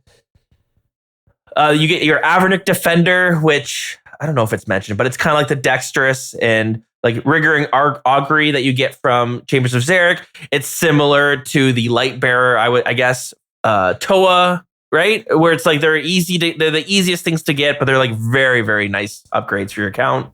And then you get a Grazi Rapier, which is just a weapon that you like to stab with. It's as strong as like a tentacle whip, basically. You get a Sang Staff, which is a staff that heals you at times. Beautiful, love it. Justy, full Justy, which is your top, your helmet, your chest, your legs. It's just tanky armor. It's kind of in a weird space. Not the most useful, but whatever. It's cool. And then you got the Scythe of Vitur, which is, of course, every raid needs their mega item. Chambers has the T-bow. Chambers has the T-bow. Theater of Blood gets the Scythe of Vitur.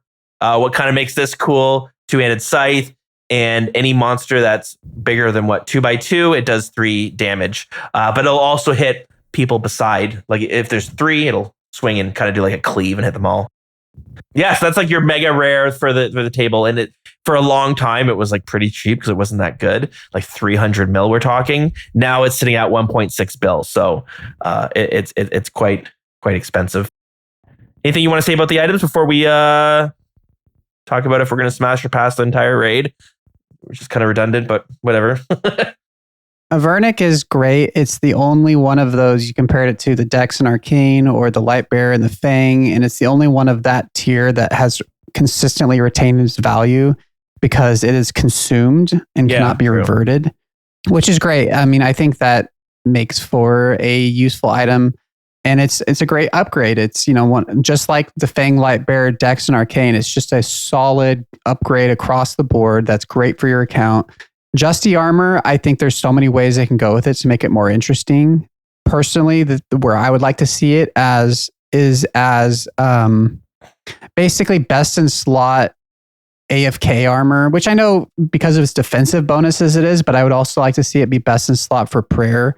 So you could do all your, if you're doing like an AFK task, but best in slot for prayer, but with maybe just under bandos for strength, I think it could find a good niche there where if you want to AFK a Slayer task, you don't feel like you're having this massive DPS loss, but you can something like a mixture of like a little lesser tier bandos and proselyte. I don't know. Anyways.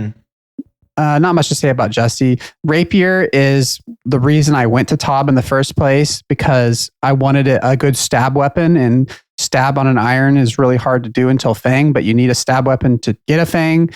We've been through that many times. Sang is an interesting weapon. Obviously, it's good to have. I would like to have one, but it's one of those things on an iron where you get it and you're like, oh God, do I even want to use this because of all the blood runes? Especially if I'm camping a Tob and I might be getting a scythe, I'm going to use even more blood runes. So that's kind of it's a weird item. I think the Sang could use a buff. I think it could really find a bigger place in the game. It's such a huge gap between the Sang and the Shadow, which I know this new Delve boss has something coming that is going to bridge that gap. And then the Scythe is awesome. I mean, from a thematic standpoint and from like a look standpoint, oh my God, looks cool. So cool. And the special like gimmick of it is really cool. The cost of it is hefty, but nothing wrong with that for that tier of weapon. And yeah, they had to go through some buffs to get it to kind of where it needs to be in the game. And I think it's in a great place now, and it's a weapon I would love to have. Totally agree. So it's got some fun goodies there. I'm trying to think if there's any drama with the uniques. Not really, but they did. You know what? When they first pitched Theater of Blood, they wanted to bring out a range set, mage set, and a melee set. Looked really cool. God. If you go look it up, the idea was it was going to be basically Barrow's armor outside of the raid, but it had like bonuses for in the raid. They ended up scrapping it, but they redesigned the melee set for Inquisitor. But if you're ever bored, anyone listening, go check out what they used to look like. The 3 sets looked so fucking cool. I think the range was like the Plague Doctor mask. It was awesome. I loved it. I'm trying to find it right now. Yeah, they're very neat. And it was cool. Another idea they had for the raid that they pitched was that one person in your team would have to hold the key and everyone would have to protect them. That never made it into the raid. I kind of wish it did, but anyways. Oh, that would be so fun for like new players. Yeah, really cool stuff. Okay, well, overall, of course, we're going to smash this. I'm not even going to ask where it's a big smash, but what I will ask is you rated Chambers as your number 2 pick for the 3 raids. Chambers is my number 3 pick for the 3 raids. Where is Tob? We won't tell. We'll talk about Tob when we get there. But where does Tob sit for you? Yeah, well, I think if anybody's listening to me on this podcast, they know the answer. But yes, Tob is number 1. Tob's number 1. Nice. Tob's number 2 for me. I do love it a lot, but ain't my favorite. The secret raid is my number 1, and you're number 3. Interesting. I'm excited to talk about that one. Raids 4 is your number 1. You're just excited for it. You already know it's going to be the best. It's Barbarian Assault. Cool stuff. Okay, so we made it. We were able to get Theater of Blood into this one. We're going to end it there, though. But next week, we keep picking up with the Slayer bosses. We'll start off with the Alchemical Hydra, and we'll go through a bunch of... These bosses, the next set, are going to be super random, all over the place, but they're going to be very fun to talk about. Hydra, Hespori, the Mimics, Arachnus, Hunlift to talk about, the Nightmare of Ashiyama. We're not going to talk about all that next episode, but we'll see how far we can get. Trey, let's take a quick break, and then we'll come back up and we'll close out the show. All right, we're taking a quick break and heading on over to the Grand Exchange, which is this segment where we're talking about how you can support the show, help keep the lights running on at Wilderness Podcast HQ. So the first way is you can head on over to Patreon to sign up as a Patreoner, patreon.com/TheWildernessPodcast. Of course, thank you to Flarge, Niall P, Keeter, Luke P, Mike C, Dackle, to Sasquatch, and Yulfi Barrick. Thank you guys so much for your support and ongoing support. And of course, if Patreon's not your thing, you can head on over to Discord. You can boost our server, discord.gg/wilderness. So thank you to Omens, Myzix, Coda, Gator Deek, and Hannah, aka I am Kara. Karamwan. Thank you guys so much. Yeah, for all the support. Am I missing something? I don't think so. Okay, back to the show. Alrighty, we are back. Trey, I think it's no secret our release schedule's been a little all over the place. There's brief pauses at times. One of the consequences that comes from this, we got a whole bunch of comments that we got to catch up on. We're going to go through a bunch of them. Promise, if you leave us a comment, we're going to do our best to get to it. It's a good problem to have. Yeah, it's a good problem to have, I suppose. Okay, so this is from our episode, what was it? 264 from Phil Buto. And he says, I think deranged archaeologist is an iron meta for getting crystal keys. But yeah, it's definitely a trash boss. And love the cast, guys. Thank you so much, Phil. And that makes sense. I'm glad the deranged archaeologist isn't like a completely useless boss, I guess. Yeah. And then now that you've got the what is that? The ring you can get from it, that's useful for somebody. They just added him. There we go. Okay. Yeah. Our next This game moves too fast. Our next comment comes from Kajiggers and says, what comes to mind when I think of Deranged Archaeologist release is it being the start of the Dovidas downfall timeline. Do you know what that means, Dilz? Yeah, why don't you go through it all? It all Okay. makes sense, I promise. Okay. Like you mentioned, it killed a friend's hardcore Iron Man, Whitecat22, when he was a hugely popular hardcore player. He remade a couple and they died very quickly, and the rest is history as his life and content began to fall apart. Oh my goodness. I don't know what anything in that comment means. Okay, last episode, 2 episodes, we've had Adicon on, and when we did some talking about OSRS creators, but the early days of RuneScape, of OSRS, it wasn't like it is now. We had very few content creators, and they were all done in like basically this like vlog style progression where it's like, hi, my name's Dilz, and here I am getting 69 woodcutting, GZ, and just kind of like narrating your grinds a bit. And they're kind of nice. I find it like kind of cozy. So a friend was one of the biggest YouTubers back then. And that was kind of his style of videos. And he kept making these hardcore Iron Man accounts. But let me back up. He had a hardcore Iron Man series that he was doing and quite popular and stuff. People loved his videos. But then the Deranged Archaeologist came out and it was just taking out hardcore Iron Man because one, it had the glory, but it had this like system where if you tried to like safe spot it, I think he would just do a lot of damage. I don't remember the exact, but there was a way for you to like take a lot of damage and hardcore Iron Man were just dying. So Dovidas, who is a friend's real name in real life, he died to the Deranged Archaeologist. And after that, it was like a series of unfortunate events happened, but he was kind of burnt out from the game. And I think RuneScape was like his only cash. Like that's where all of his money was coming from. So we kept making hardcore Iron Man, but it was like super obvious that he just like didn't have it in him. And then he kept dying to such stupid mistakes. And then he hooked up with some girl in real life. And then he did a stream. He started doing like gambling ads for money and he got banned across everything. It became like RuneScape's most hated content creator for a bit. Got into a really toxic relationship. He did by the way, there's a stream you could watch of it, but they get into like this like domestic altercation on stream. Oh my God. Where she was like threatening to like say that I can't remember, but she was like hitting herself maybe. And okay, it was wild. So yes, the Deranged Archaeologist really caused a little bit of mayhem on release. Wow. Yeah, he kind of vanished from the yeah. And then he's back now. He still makes some videos and stuff. Yeah. It was crazy. Well, thank you for the comment. It was truly a wild time. Like if you sometimes I have this guilty pleasure of like watching like YouTube videos of like the downfall of Boogie 29 something. Oh, like wow, these people, yeah. these like content creators I don't really know of, but I like watching like I don't know. I like to hear drama from these like YouTubers that I don't even know who they really are. It's a guilty pleasure of mine. So if you're similar find a video on the history of a friend. It's kind of insane. Kajiggers, thank you so much.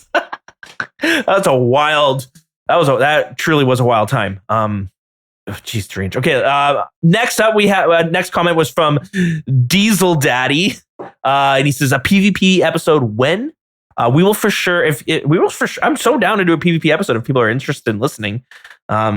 We gotta find a guest for that. I will have nothing but complaining and snide remarks for the PvP community. I'll be very negative. So we gotta pick somebody to help us out with that, because I will not be any help at all. It's like we gotta think on this. There's so many, and it's cool because there's so many styles of PvP too. Like pures, you have tri-britters, we have DH fights, you have like group PKing. Oh, anyways, we'll get into it. We got to figure that one out. Yeah. And then, okay, so that was from episode 264. But Trey, you sat down with Sebe for a podcast. We got a whole load of comments from there. Mm-hmm. Yeah. Once again, our friend Kajigger's coming up again, saying banger cast, love the long form discussions, and Sebe is the perfect guest for that.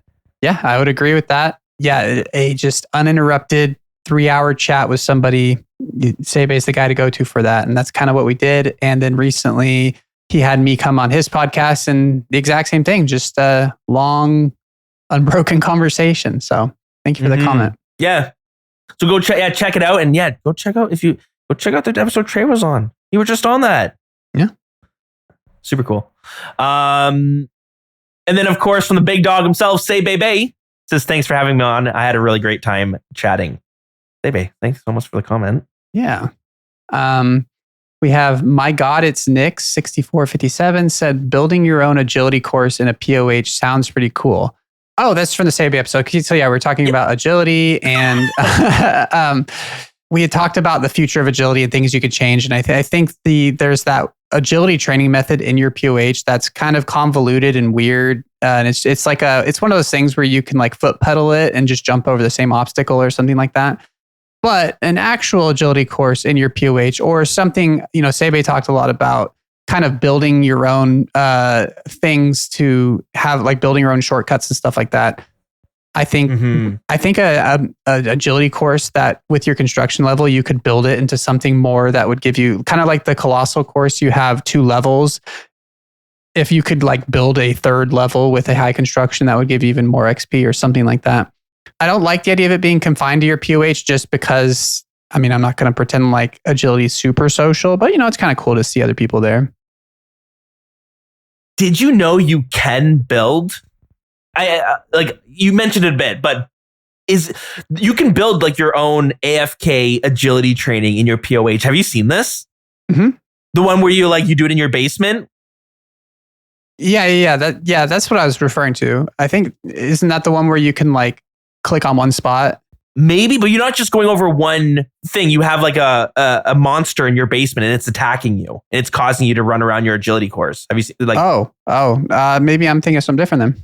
If you want to spend like 400, it's insane because it costs so much money to build this in your POH, but it's really cool. That's what I love about this game. Someone showed me this. I had no idea it exists, but there's like this.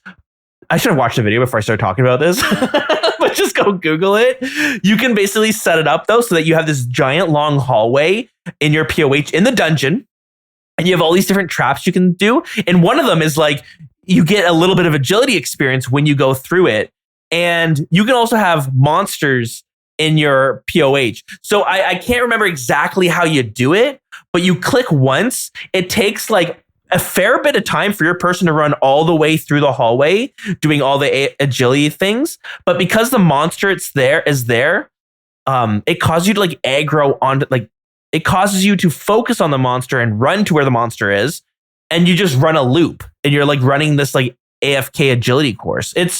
I'm doing a poor job of explaining it, but like, and it's probably not worth how much money it costs, but it's kind of cool. So if you go check it out. It's so cool.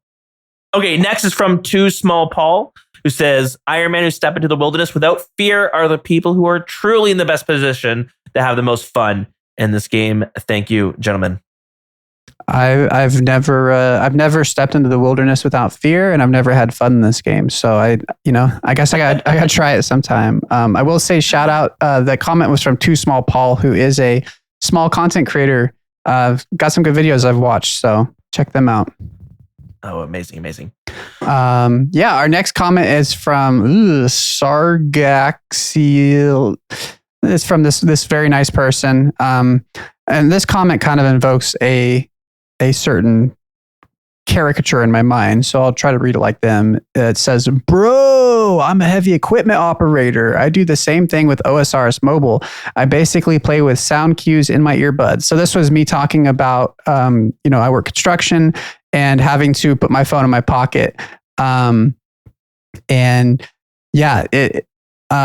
Content with usable sound cues for like AFK content with usable sound cues is very useful for those of us.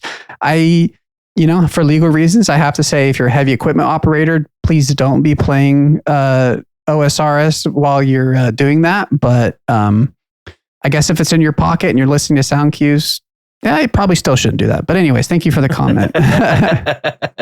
So now let's go to episode 263. I'm sorry if we missed you on Sabi's episode. There was a lot of comments. I don't think we're going to be able to get through all of them, but I went through and read them all. Trey, I think you did. I saw you commenting too. Yeah, I was trying to engage with as many as I could. We got into having Sabi on, we got to tap into kind of a larger audience, and with the larger audience comes a few trolls. So, there was some troll comments in there, but were you getting into fight with? We were getting into fights in the comments again. No.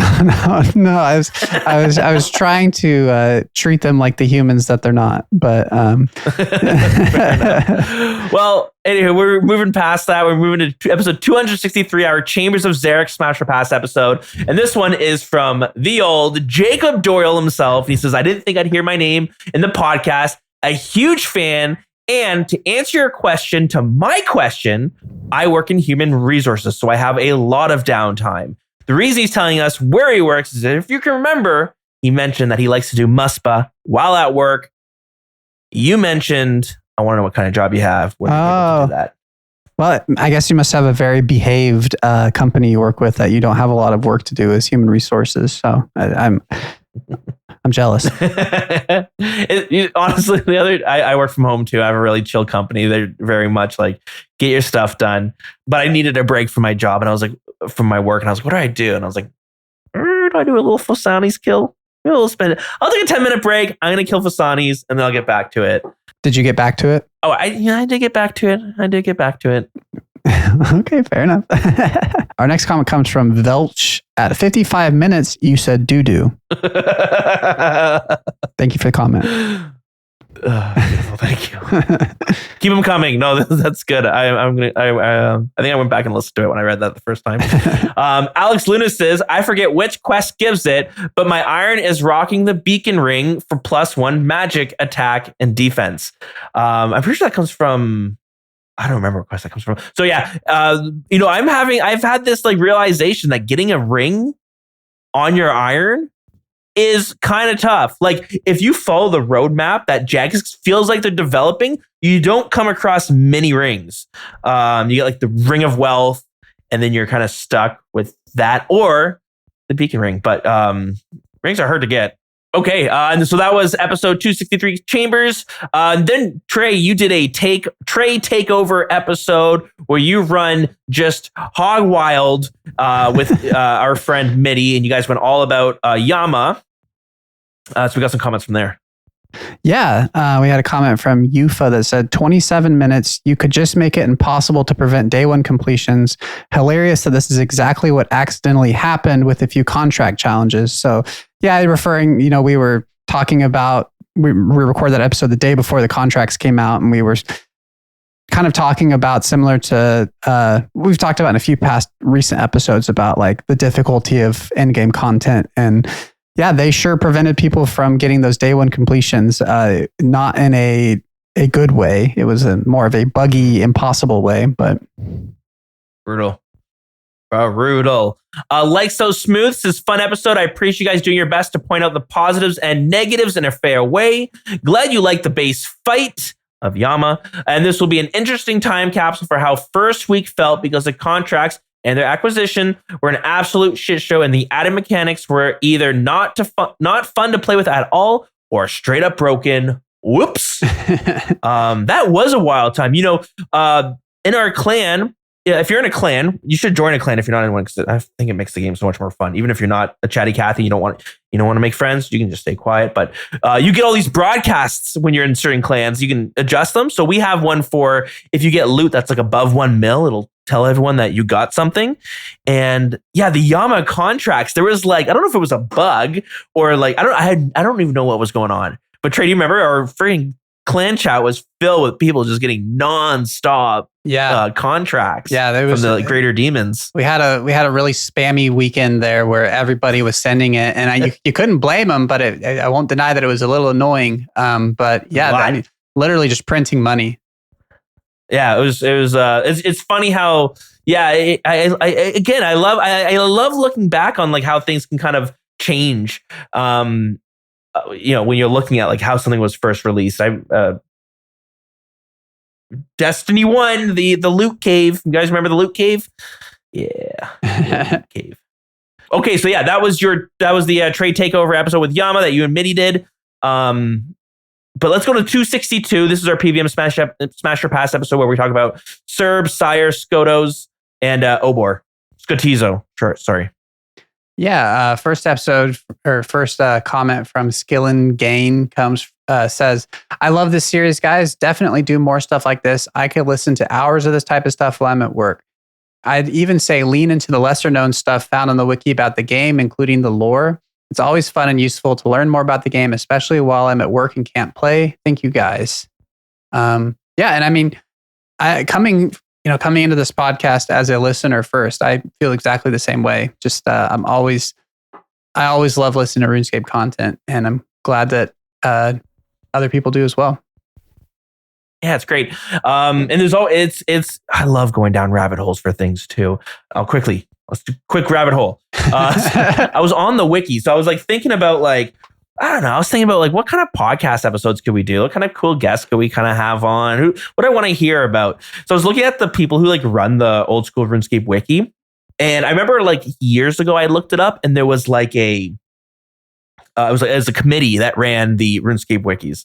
So you have like the classic, old school RuneScape, RuneScape 3, and I always found this was interesting. There's a Portuguese subreddit, or not subreddit. There's a Portuguese wiki.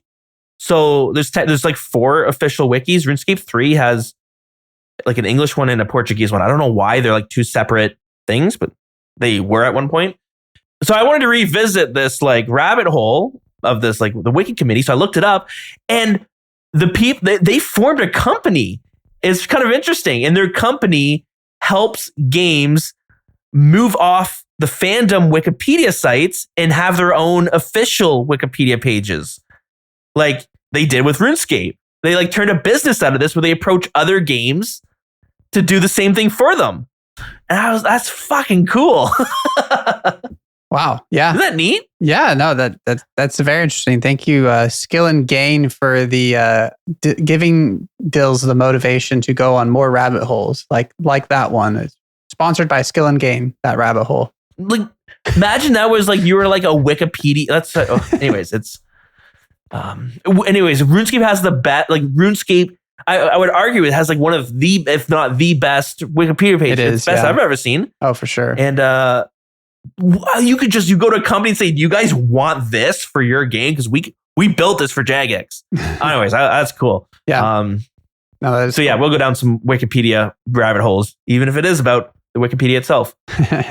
Next up is our, the inspiration for Dilz the Second, my iron, the No Bofa Boy. All me, no help, No Bofa Boy himself says, heavily recommend camping farming tasks. I was in the same boat, 98 farming, 85 kills, no bucket, running out of seeds. I think we're talking about the bottomless compost bucket. Yeah, this was the episode where I had talked about how I was triple dry on it at the time. All me, no help, also super dry at this time, was in the same boat, 98 farming, 85 kills, no bucket, running out of seeds. Most of my seeds came from Slayer. After I started focusing on farming contracts, I started getting more tree and Hespori seeds than I knew what to actually do with. I've got 100 farming now and my bucket. You got this, big dog. Do not lose motivation. Did you get your bucket? I did, yeah. Let's see. I got it at 112 KC. It's nice. Oh gosh, is it ever nice? Yeah, so two kills after triple dry. Or no, You know what? You didn't lose motivation. Hold on, so I'm there bad you at go. math. Three kills before triple dry. But yeah, it was hard to. It's a very quick fight. It's just annoying. It was more the motivation wasn't to kill Hespori. It was losing motivation to do farm runs because it was just so having to get all the buckets out and stuff. And now that I have it, it is such a crazy QOL. Very happy to have it. Oh yeah, it's sick. So that was all for episode 262. We're going to move back to 261. This is our PVM Smasher Pass with the Kraken, Thermi, Corp, and Zulra. Yeah, just one comment here because we opened the episode by talking about RuneScape red flags, and Chilling With You 8756 says a big red flag for me is dating someone who plays RuneScape would be if they host a RuneScape podcast. Honestly, though, legit red flags. You're like, this person not only loves the game that consumes your life, but they love it so much that they have to talk about it. Like they're so, you know what I mean? Like. If we quit RuneScape, we're also quitting podcasting. It's like we fucked ourselves. Nah, I gotta defend. First off, I met and married my wife before I started doing this podcast. So I, if that was a red flag, I put a ring on it before that became an issue.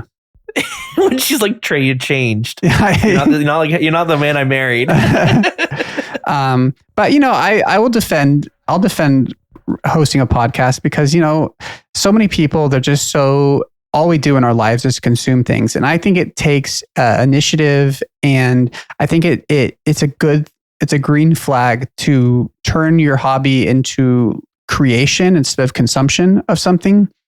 So I think that a podcast shows that you have, you're being creative, you're putting stuff out there as opposed to just consuming what other people have.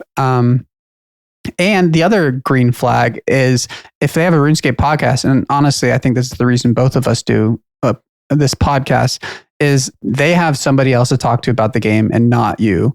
So you don't have to hear about the game all day long because they're going to get their thoughts out on a podcast. So I don't know. You talk about RuneScape to your partner. Whenever I get a big drop, I'm like, I got this thing I really wanted. And that's about as far as it goes. The only time that really was different was the enhanced, because that was like a big deal. It's like explaining like how long I've been going for this and stuff. You were taking you're listening to My Chemical Romance all the time and then taking like 40-minute showers. Mm-hmm. Mm-hmm. I was a young boy. The 40-minute showers is for a completely different reason, but I don't talk to my wife about much RuneScape stuff. I used to go up and be like, oh my God, I got this TiVo. And then just to like put it in perspective, I'm like, it's worth this much IRL. And she's like, great. So you're selling it?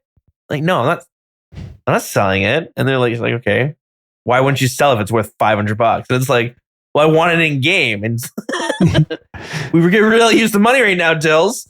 Yeah. Well, I worked so hard for it though. I'm doing a rebuild. So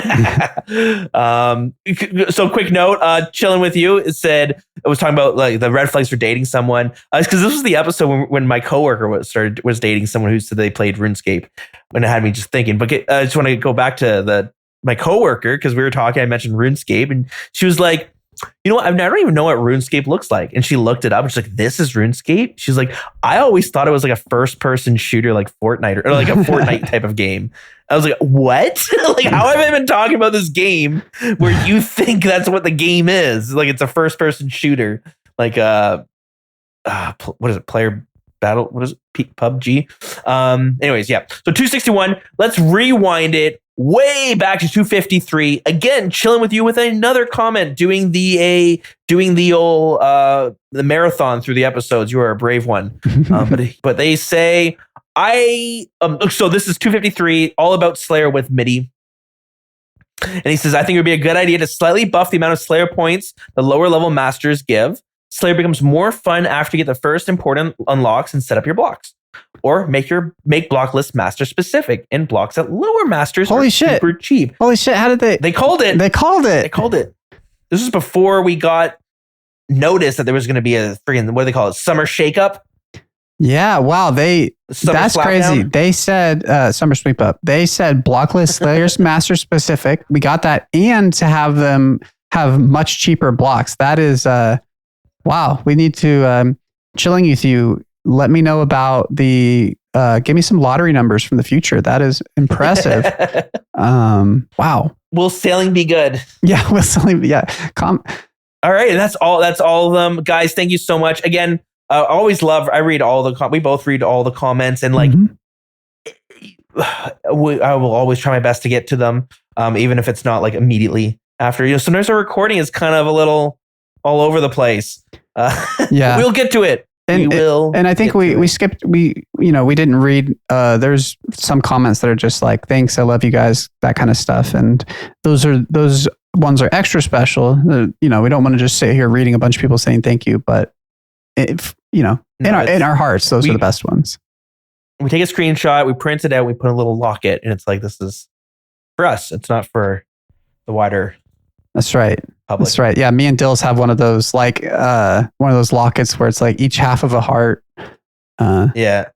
It's comments from the YouTube. We cut it in half. It's like, but it's in like, it's kind of like the fortunes from those like fortune cookies. Yeah. All right, Trey. I think we should. We got through them all. We're caught up. We should probably get out of here. Song of the week. Does it have to be When the Fat Lady Sings, or whatever it's called? I think so. That's a good one. Is that the Vork fight? I assume. Yeah, it's so good. It's like the first time they tried adding vocals. Oh yeah. Dun dun dun dun dun dun dun dun. I don't know if it's that one. Yeah, so the Fat Lady Sings.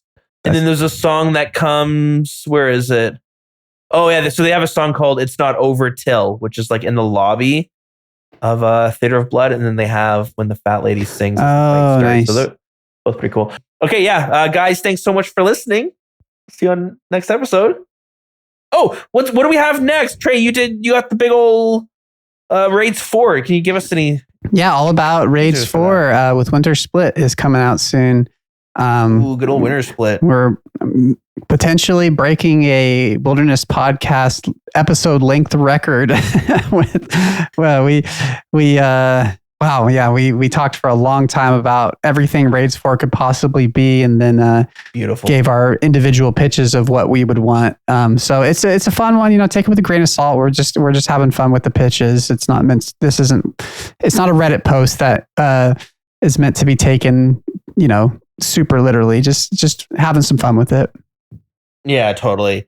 And you got some suggestions from other people, and it's funny. Yeah. The record before this episode was just over 4 hours, if I remember correctly, and it was when Deegan and I were doing the show together. We did like a create the next skill kind of contest. We had people submit like ideas for different skills, which is, so it's funny that the next one is the same. It's not the same thing, but it's like similar, where people are submitting ideas for Raids 4. Oh, that is great. Yeah, good stuff. Okay. Oh my God, guys, we have a clan. Join the clan Wild. Everything is in the show notes. Leave a message, comment, whatever, and we'll get to it. And we have an email, wilderness.podcast@gmail.com. Sorry, I got to tack that one on there. Yep. Okay. Bye, everybody. Bye.